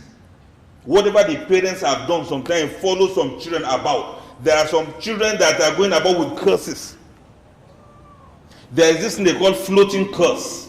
If you are becoming to buy a very well, you hear us discuss these different types of curses. Floating curses. This one that no matter where the person goes, the curses keep floating on their head like this, following them up and down. May Allah save us from that. By virtue of what the father and mother had put forth, by virtue of some evil that some parents must have done, by virtue of some zalunchi. What's zalunchi in English? Oppression, cheating. Fathers who have cheated on the mothers, mothers who have betrayed the fathers. What's going to happen to their children? Wherever their children go, they carry some curses along with them. May Allah save us from that. Similarly, some children go about with blessings. If you bless your child will find blessing wherever they go to. All of these are parts and parcel of child upbringing, as far as Islam is concerned. And the third one was this one that we were talking about. When that girl observed Musa alayhi salatu wasalam and said, Ya Batista, I've observed this man, hire him. This man is strong. Not only physically, he has a strong mind, a strong heart. He can be trusted. He saw us as helpless girls. He was a fugitive. He was also helpless. Yet he helped us. He didn't cheat us. If he had wanted to make away with all of our flocks, he would have done so and nobody would challenge him. Yet he took care of us and he looked at us as an amana. This is the kind of man that you should hire. There are qualities in children that you put in them. Wherever they go to, they will be recommended. They will be recommended for good things. They will be recommended for great things. They will be recommended, and that is going to be a good thing for you too. Okay, let's go to another couple. Sorry, I'm taking your time. I just enjoy this Quran, the way the Quran does these things. The children of Dawood, Mr. and Mrs. Dawood, you remember them? They were the ones who gave birth to Suleiman, you remember? And Suleiman happened to stand out amongst all the children. Let me tell you some of the qualities of Suleiman that will make you to know why he stood out or how he stood out. It's a long story. When Suleiman was grown up, he was moving around with his cavalry, with his armies, with his troops and his friends. And they got to a place of a valley. And then at hatta idha ataw ala wadi namli. The Quran says when they got to the valley of the ants, called Namlatun, Suleiman listened and heard. He heard one ant saying, Allahu Akbar, Ya ayu an-namlu, O you ants, udkhulu masakinakum. All of you should enter into your homes, enter into your holes. La yahtimannakum Suleiman wa junudu. So that Suleiman and his army will not step on you, will not trample on you. Wahum la yash'urun, without knowing. Even the ant knew that Suleiman was not an oppressor. If they step on you, it may be by accident. It is without knowing. They will not do so deliberately. As powerful as they are, as powerful as Suleiman was, he will not oppress anyone. He will not step on even ants knowingly. When Suleiman heard of this, فَتَبَسَّمَ ضَاحِكًا مِنْ قَوْلِهَا, Suleiman smiled and he laughed at what this ant said. And when he laughed, he remembered something. And he called on Allah. He said, Rabbi Awzini, oh Allah, I pray to you. Help me and inspire me. And ashkura ni'mataka allati an'amta alayya. So that I will continue to be grateful to you for the blessings you have done for me and the ones that you have done wa ala walidayya, and the ones you have done for my parents. This is a child. Having grown up and become the king, he still remembers to thank Allah for his parents. Think about it. What kind of parents are remembered by a child that is as powerful as that? He said, not only that, he said, وَأَنْ أَعْمَلَ صَالِحًا تَرْضَى, and help me to do righteous deeds with which you are going to be pleased. وَأَدْخِلْنِي بِرَحْمَتِكَ فِي عِبَادِكَ الصَّالِحِينَ, and let me be in the company of your servants that are righteous. Do you understand what that means now? These are the features of righteousness, of a righteous child that's grateful to Allah and longing to be righteous like his parents. If his parents were not righteous, he would not be praying like that. In other words, it takes righteous parents to bring righteous children, no matter how powerful your children becomes in future. Now, don't rule it out.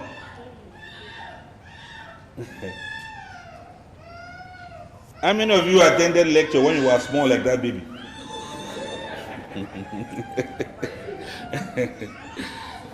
Now, don't rule it out. Hajjah Justice, Hajjah Salami, don't rule it out. One day, this same child should be being sworn in as the minister of the Federal Republic of Nigeria. All of us may be there. We may live long. And whether we remember or not, this child that was crying just now, Allah may make the child to get there. And so with many other children that have those potentials that we only need to discover and support it with good upbringing and prayer. Let's quickly look at one or two more couples so that we can have our lives back. Mr. and Mrs. Zakaria, you remember them? What is the name of their child? Yahya. Allahu Akbar. Do you know how Yahya came to be? Yahya happened to be another designer child. You remember what Zakaria said? Zakaria said, Allahu Akbar, Allahu Akbar, Allahu Akbar Kabira. He said, oh Allah, give me a child because I'm already old and I fear that I will die like this and nobody will inherit me. Please give me an inheritor. Somebody who will inherit this office of prophethood from me. And he said, وَجَعَلُ رَبِّي رَضِيًّا. Any child you are going to give to me, let that child be a child with whom you are pleased already. And so many other things that he asked Allah to do. Oh, Allahu Akbar Kabira. He said, Rabbi habli min ladunka dhurriyatan tayyibatan innaka sami'ud du'a.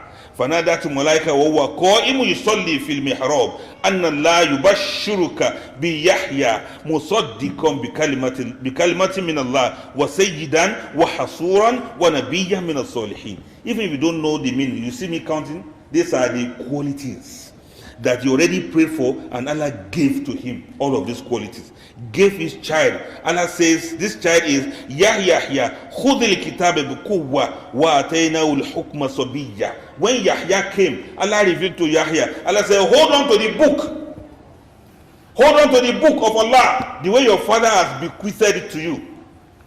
And وَأَتَيْنَاهُ الْحُكْمَ صَبِيًّا, and Allah gave Yahya wisdom even as a small child. Wisdom as a small child. It is not only Indomie you give to a child. You give words of wisdom to a child. Don't think they are stupid. Don't think they are not wise. Don't think they are too small. Speak words of wisdom to them so that it can become part of their lives. How many fathers will sit down with their children and make meaningful words to sink into their heads? How many mothers will sit their daughters down and be telling them things about life? How many? I remember, forgive me, let me use a little example of myself. I remember growing up and I will see my father talking to some people. Sometimes they'll be crying, sometimes they'll be laughing. And he will not ask me to go away. He will not say, I have visitors, go away. I will sit down there quietly, I will be looking at them. I may not understand what they were saying, but I know, okay, this one is this one's husband, this one is this one's wife. They have come to see my father, they have come to complain. What is their complaint? I didn't know. But I'll just sit down, I'll just be looking at them. I will not say a word. So whenever they have gone, I will not say, why was Mama Mariam crying? And my father will be explaining those things. Honestly, my head was still very small. I didn't. After all of that one, the next thing I will ask is, where's the money I said you should give me? I want to go and buy something. You know, after somebody says those things to you, the next thing is to ask for money to go and buy something. I was really very small. I can still remember now in my head. The time I began to realize what was happening was when a woman came and she didn't meet my father, and I was around. And she said she wanted to tell me something. I wanted to go and play because my mates were playing football at the back of the house. I wanted to go and play because we were playing before. I came to drink water so that I would go back. So she said I should sit down. Then she was explaining, complaining about her husband. She was crying. She would talk a bit, cry a bit, talk a bit, cry a bit. When she did all of that, I was just saying, sorry, yeah, sorry. I was just saying her sorry. After she finished all of that, she wiped her tears and then she said, when Baba comes, tell him I was here. I said, that's all I should tell him. She said, yes, just tell him I came. I said, you don't want to wait for him again? She said, no, that there's no need to wait for him again. So she went away and I also went to play my thing. Much later, I now told my father, I said, hey, Mama, somebody was here and she was saying a lot of things and she was also crying. My father said, what did you not tell her? I said, I didn't know what to tell her. I just told her sorry. And my father said, yes, that is what you were supposed to tell her. It was much later in life I realized that there was a reason why he allowed me to sit. There was a reason why he didn't push me out when those people were saying those things.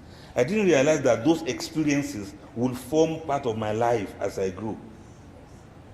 What is it that your child is picking from you as we speak now? Apart from quarrel, apart from fight, apart from bigotry, apart from carelessness, apart from cruelty, apart from shouting. Some children have learned to shout from their parents as small as they were. A child will be outside playing with the mates in the school. The child will say, Kai, Kai, Kai, Kai. When the teacher wants to talk, you say, Kai. What is Kai? Say it in English. What's Kai? Stop, stop, don't. These are the things the children learned, and they learn to bark at people because this is what they saw their parents do. Brothers, what is your child learning from you now as small as they are? What are they observing? What do they see? They see that you are busy chatting with somebody. 12 midnight, you are chatting with someone that you don't want anybody to see. You think children are stupid? You think they don't know when you run into the bathroom to pick calls? You think they don't hear when your wife is quarreling with you that who is that lady you are chatting with again? Do you think they don't understand what it means to have girlfriends? The one your mother is accusing, the one the woman is accusing the man of doing. You think they don't know the meaning of infidelity? What are these children picking from these parents of nowadays? It baffles me. It's so surprising. A boy in primary 4 is already saying that the other girl is his girlfriend. Where did he get that from? Let's ask the parents. This one of Zachariah, Allah says, وَأَتَيْنَاهُ الْحُكْمَ صَبِيًّا. His wisdom started from when he was small. Why don't you do it? Father, when you are going out, your son is there. Put him in charge. Tell him, I'm traveling. You are the one in charge of this house. Make sure that the doors are locked before you people sleep. Make sure that everybody observe their prayers on time. Make sure. The plates in the kitchen, make a roster who is supposed to wash. If you tell this child to do this thing, this is wisdom that is learning. He will grow up, he will never forget how to take care of his home and his family. Your girl is 14 years and she doesn't know how to cook. You must be a very wicked mother. Now, these are part of the wisdom we are talking about. And Allah says, وَحَنَانًا مِنْ لَدُنَّا. And was a child of kindness, a child of compassion and affection from Allah. وَزَكَاةً, and was a child of purity. وَكَانَ تَقِيًّا, and was a God-fearing child. Do you see Allah is using style to tell us the qualities we must put in our children? You would think you are reading the story of Mr. and Mrs. Zakaria. But the truth is Allah is describing what a child should be for you. Allah is making us to understand the qualities that you must ensure you test your children and you see these qualities in them of clemency, of kindness. If you were sick a day before, the second day ask your son, did you know that I was sick yesterday? The boy will say yes. But next time when you see somebody ill like that, the following day you ask, how are you feeling, mama? Now say it after me, how are you feeling, mama? Teach him, let him repeat it, let him say it. You are supposed to ask me now if I've eaten. Tell your son. You didn't ask me if I've eaten. The child said, but I just came back from school. Me too, I'm hungry. He said, no, it's not all about you alone. You must care for all of us in the home. Because you are going to be a man. Let the child learn to do that. If any of the siblings are sick, if it's the boy amongst them, let him know that you need to ask after your sister. And let the sister also know that she needs to be concerned about the brother. These are the terbiyat that we are supposed to learn from these stories that we are talking about, Mr. and Mrs. this, Mr. and Mrs. that. I want to challenge all of us. When we get home, let us go and read about this all over again. Let us read about this Mr. and Mrs. and read about their children and the way their children turn out to become. We have already got all of this in the Quran. Ma faratna min shay. Nothing has been left untouched. And as a matter of wrapping it up, don't forget Maryam, who was the son of Maryam. Isa, son of Maryam. Maryam happened to be brought up by Zakaria, you remember.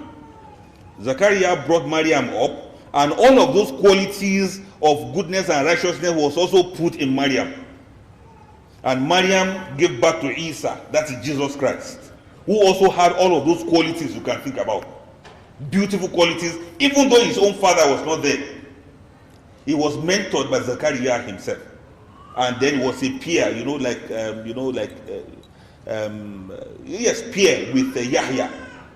If you remember John the Baptist in the Bible, yes, that John is Yahya.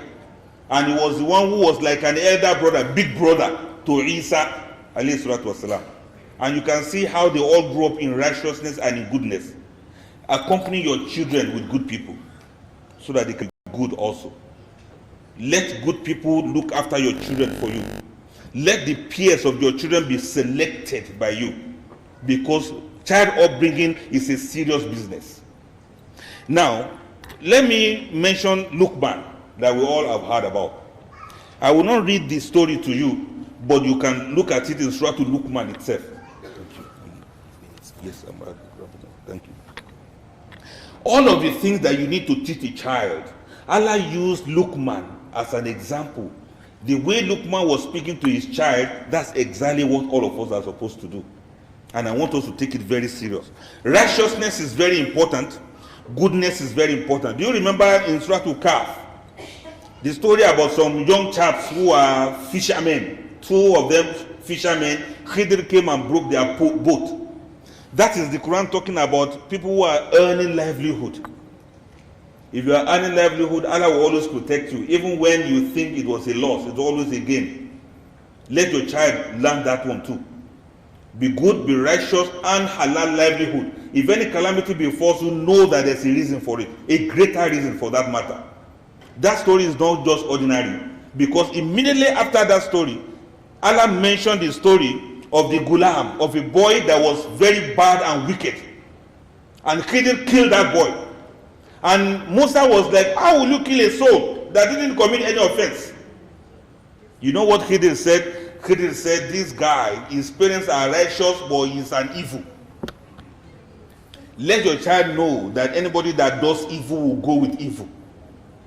Anybody that does what is bad, something bad will happen to them, even when nobody can explain it. There are consequences. There are consequences of a child that is recalcitrant, a child that is oppressive to the parents. There are consequences that nobody can explain. Something someday will happen to that child. Let your children read this Surah Al-Kahf. Let them understand there are issues. And then, of course, there's another story of a boy that was told when a fence was to fall down. Remember that story? And Khidr quickly went there and asked Musa to let's fix this fence. And he said, but why? These people didn't even give us any attention when we entered into their town. Why should we help them? He said, no, let me tell you what happened. You see, there are two orphans. Under this pillar, under this fence, is the treasure for those children. And they are orphans.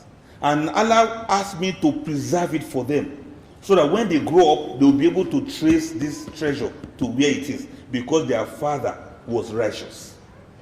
Did anybody notice that? You must have been reading Surah Al-Kahf every Friday. Their father was righteous. Do you know that our righteousness as parents will always follow our children, whether we are here or we are not here? Allah will always send some people to come and look after them. Allah will always take care of them. Allah will always take charge of them. Allah will always protect their interest. Maintain your righteousness and put it in these children, and then you leave the rest to Almighty Allah. The inheritance that was being preserved for them, it may be kanzun, that is a lot of treasure, but there was a much higher treasure for those children. That is the upbringing, the education, and the tarbiyah that they got. Parents, let us give these children both treasures of this dunya and treasures that will make them to be successful for the hereafter. The best of all the treasures are these ones that we have read now, and this one that we have heard, and this one that we want our children to inherit from us. Brothers, what do you want your boys to inherit from you? You want them to inherit the ability to beat a woman, or the ability to become grossly irresponsible? Mothers, what do you want your girls to inherit from you, apart from your hijab and your makeup kits? What else do you want them to inherit when somebody will look back and say, many years to come, people will say, yes, we know your mother. Yes, it has to be you, because we know your mother. Your mother was like this, your mother was like that. When they accused Maryam of bringing a child from somewhere, they said to her, they said, we know where you are coming from. We know people who gave birth to you. We know your parents. They were not bad people. Let people be surprised if anything happened, God forbid. But let people praise Allah whenever they see your children. This is a very serious business. It's a very serious matter. Child upbringing, people you see destroying places now, they were once children of some people. People you see committing atrocities, blackmailing people, backbiting people, children you see kidnapping people, children you see, creating baby factory, children you see breaking pipelines, children you see sabotaging the efforts of the government. They were once children of some people.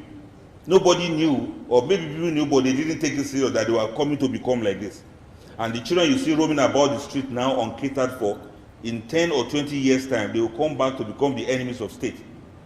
What I want to round up off with now is that I want us to change our paradigm. Don't focus on only your children. Everybody's child is your child.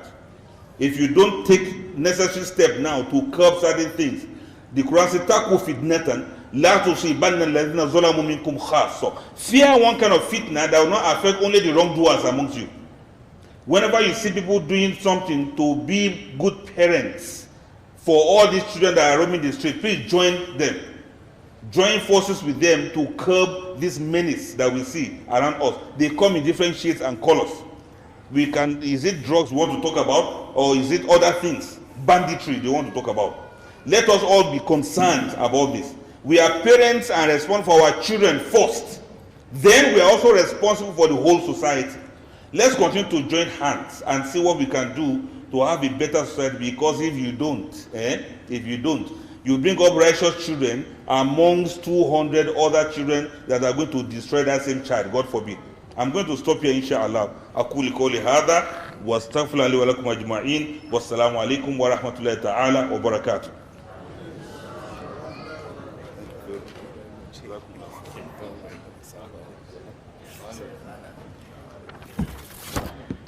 Assalamu alaikum wa rahmatullahi wa barakatuh. I think there's no need to say that everybody has benefited today from this lecture. And according to the Sheikh, if you want to raise a good child, he said what? Be righteous, be persistent, and try to be creative in the way you do it, and leave the rest, and pray to Allah to help you with the rest. And from what we have benefited today also is, don't only focus on your child. It takes a village to raise a child. So not only thinking you are fixing your own and everybody else to go to hell, because your child is going to live in the same society with those people. If your child is good and the others are bad, he gets kidnapped by those who are bad. So everybody gets repercussion from a bad society. So we are going to call on the next lecturer. And we were thinking of giving time for prayer, but I think we since we only have one more lecturer, so we are thinking that we should round it up so that everybody can go and pray. Because if we now say we should go and come back, I think we might not get most of the people again, and we want everybody to benefit. So we are going to call on Anja Rafat, I think Anja Rafat, okay. Haji Arafat, assalamu. You're welcome. Assalamu alaikum wa rahmatullahi wa barakatuh. I'm not going to stand here because two sheikhs here. Otherwise, it will seem as if I'm trying to be a sheikh, not yet.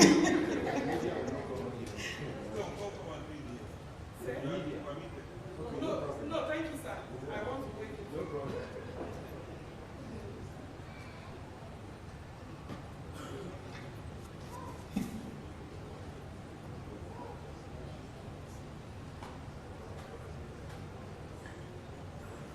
Supposed to present last, but I did wuru, and I think we can actually end today after listening to Sheikh speaking.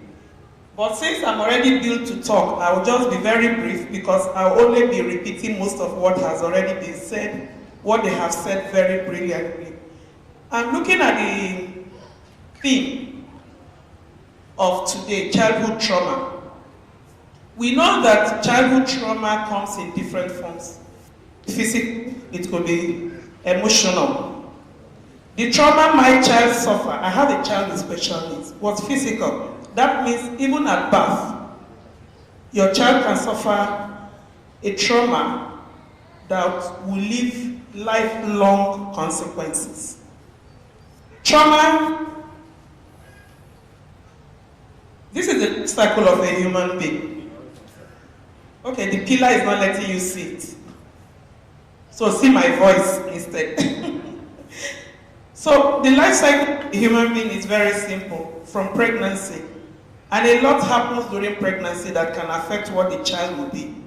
We've heard so much about how we are supposed to pray, even before pregnancy, and even during pregnancy.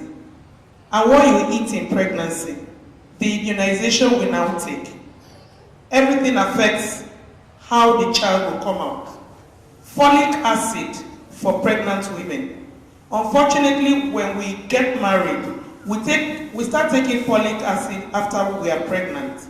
You are supposed to take folic acid 4 months before pregnancy, at least for pregnancy.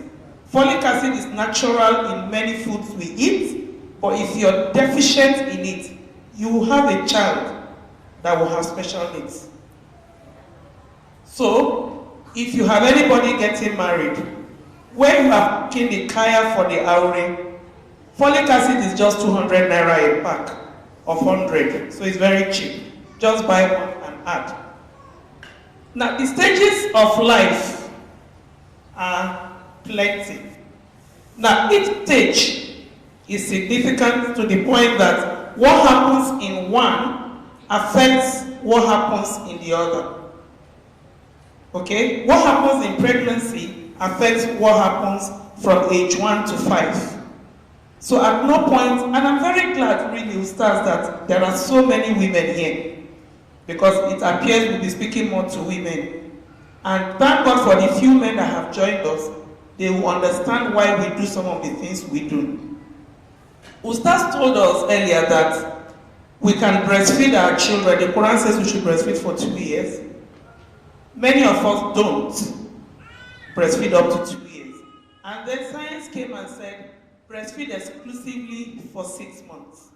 Many of us still don't breastfeed exclusively for 6 months because we don't understand that the stomach of a newborn is not up to is a small cup, a teacup. So when you are feeding it and you're not feeding it with the nutritious things the child needs, then the child is going to miss out on so many things. Now, having a newborn child for women and for parents and families is the most magical moment I know, especially your first child. There's no magic that is much more overwhelming than that. Somebody or something that was running around in your stomach, you bring it out, it's brought out by the mercy of Allah, and it's completely human. It's very magical. But it's during this period that a lot of things can also happen. One of the things that will happen is your refusal to cuddle your baby. Many of us don't cuddle our babies because they cry a lot. The Yorubas will say, Emma Jomo Lara. Emma Jekowo Mo Lara. Isn't it? Don't allow the child to get used to being carried. Put the child on the bed or on something. Babies who are cuddled, scientifically, they grow up more confident than babies who are not cuddled. So you cannot over-cuddle a baby. You cannot overhold a baby. You cannot over-kiss a baby. I am told the Prophet ﷺ encourages us to do that. And then, no, please stay back there. And then, when you cuddle, there was another research, there was a nursery of babies, and somebody went in, and no baby was crying. So the person said, it's surprising that no baby was crying. And he said, they know nobody will pick them. That is why they are just quiet. They are used to, something is already developing in them. Don't think a newborn is that unaware of the environment. When I had my child, the one with special needs, he was put under light in the hospital, and his face, he was blindfolded. He used his hand to remove it as a newborn, a neonate, 4 days old. So they know, they are aware of what is happening in their surrounding. And so it is at this point that the foundation for what they will be, whether they will be secure or not, is being formed. Because when you hold, the baby feels safer. Remember, the baby is coming from a warmth, a place that is very secure. But unfortunately, around us, we don't want to raise our kids those ways because we feel the baby will get used to you. He's supposed to get used to you. And go on, please. Okay, so we've talked about breastfeeding and nutrition. Nutrition is very key at that time. In early childhood, which is 1 to 6, is a time for a lot of development, cognitive, physical, and emotional. Ustaz has said so much about that, okay? And when a child is properly developed, they are likely to do better in school. I'm not saying they are first or second or third. They are going to be stable children, average children. They will be doing very well. Being first, second, or third is a function of what Allah has destined for them. But then, You will see them that it is at this point, between age 1 to 6, they are getting used to the environment. You will see a lot of tantrums. You will see a lot of refusal to eat. You will see a lot of learning manners, courtesies, toilet training, age-appropriate chores. They've all spoken about them. But if you do not deliberately, consciously make effort, and you think the child will know, the child will not know. And by the time you miss that window, you will discover that you are forcing yourself to catch up with the child. And there are so many examples around us, except we want to be deceitful to ourselves. So many. And one of the things that hampers the development of a child at this time is because today, you and I do not have that time to be with the child. We don't have the time. We are working, looking for money. But the consequences of what we are doing, no matter how much we have, it cannot remedy it. The time for raising a child is a time for a woman to understand that my career would suffer. If I wanted to do a master's, it has to stop. If I wanted to do so many other things, it has to stop. If you can stop working, please do. If you can afford to stop working, please do. At this time is when you understand that children are very, very, very, very manipulative. They are super intelligent and they are manipulative. They will manipulate you with the tantrums. They will manipulate you with crying, with anything. Even pretending to be sick. Okay? So you are the one who will understand that I'm not going to give in. And because you have time and you are patient. If you don't have time, you are rushing and saying, just give him, let him stop crying. Just give him, make Indomie. Indomie is not food. I don't know when it became food. Give him Indomie, give him Coke. From age 1 to 6, they are already getting used to too much sugar. The consequence, they are going to meet it in the next stage of their development and growth. So at this point, reinforce good behavior. Teach them empathy. Ustaz was saying it just now. Teach them empathy. They should know how to empathize. Have you said sorry to your brother? Have you said sorry to your sister? Okay, go and say sorry to him. You have not, that's not how to say sorry. Say sorry, okay, touch him when you say the sorry. At some point, they will understand that when you are saying sorry, you should touch. Or the other one will report, he told me sorry and he didn't touch me. Have you heard that? He said, he told me sorry and he didn't touch me. Yes. Then he said, no, go back and touch your brother and say sorry. Touch your sister and say sorry. You are learning something, you are teaching something. This is food. Many of them will not eat this because it has beans, it has vegetable, it has onions, it has fresh tomatoes. Many of them will not eat this, but they have to eat it. You have to make them eat it, and you have to find a way. I gave myself kudos in parenting when my son went to the market, the one with special needs. I don't talk about the other ones because they are typical children. When he went to the market and asked for cabbage to eat, you cut cabbage, you wash it for him, he will eat it because he's used to it. It's part of his everyday meal. If your meal is not colorful for them, you have not started because it doesn't contain everything they need. They need the vegetables. They don't want it, but they need it. I will not tell you how to do it because this is a very difficult presentation. Everybody here is an expert. If you are not yet a biological mother, you have been raising kids. So everybody here is an expert. So there is no way of telling people what to do. But you just have to find what works and ensure they eat vegetables because they need it. Go on, sir. Now, the nutrition our children are deficient in today is because you and I have failed. Any child that is not getting the right nutrition is suffering the consequence of a failed parent. The parent is failing out of ignorance. The parent does not know that there is nothing in Coca-Cola. There is nothing in Maltina. They can advertise and tell you it has all the vitamins. They are lying.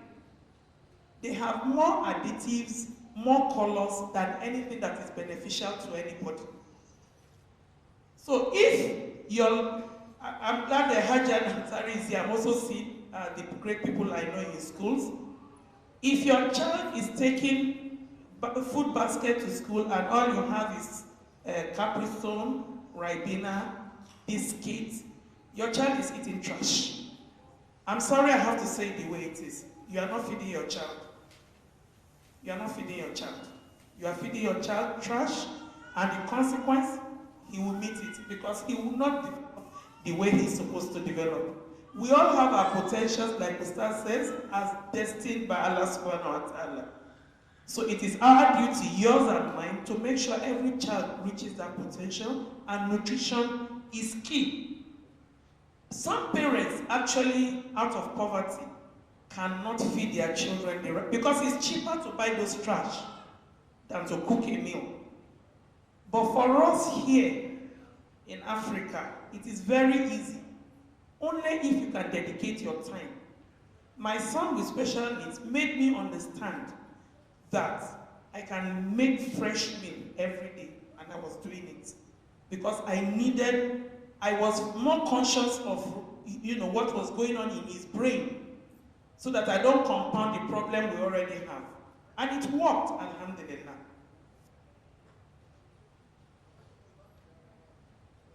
There are things you are going to see at this age, 12. Meanwhile, those children there, the one roaming around the streets, like Ustaz mentioned earlier, they are our children, and they are coming back to haunt us someday because we have left them to chance. You are likely to see oppositional defiance disorder once a child is 6. The child is much more conscious. Between 6 and 12, he's much conscious of himself. He wants to dress himself. He wants to dress. In fact, serve as an adult. You understand? He's very conscious of himself. He wants to do things the way. But some of them will take it straight. They can have very low tolerance level. They will be very annoying. They will deliberately annoy you. Deliberately. It's not that he didn't know. He knows what he's doing. He set out to annoy you. He can become very angry. He will lie over everything. It's an age.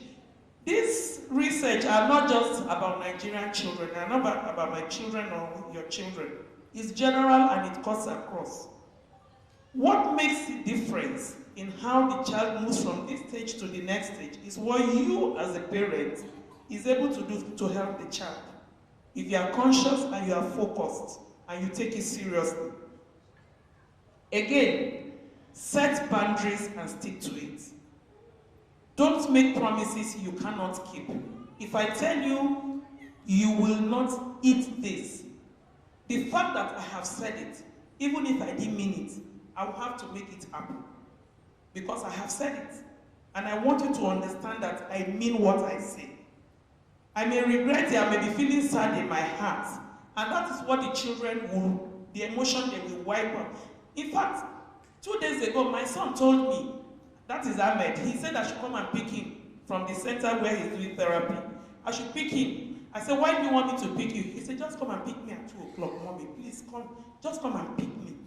It turned out he was serving punishment. So in his mind, if I come to pick him, that his punishment is after school closes. So if I come immediately, he will escape the punishment. When I found out, I said, okay. The person who goes, I said, please go at 3 o'clock. Let him finish. When he's done, we will pick him. Okay? So please set rules. And for children with special needs like Ahmed has this oppositional defiance disorder. If he was here, he could decide to take this microphone from me. And there's nothing I can do. No therapy at that point will work. So at some point, if you have to see a psychiatrist, be honest with yourself and your child. See a psychiatrist or a psychologist that will give you tips on how you are going to handle him.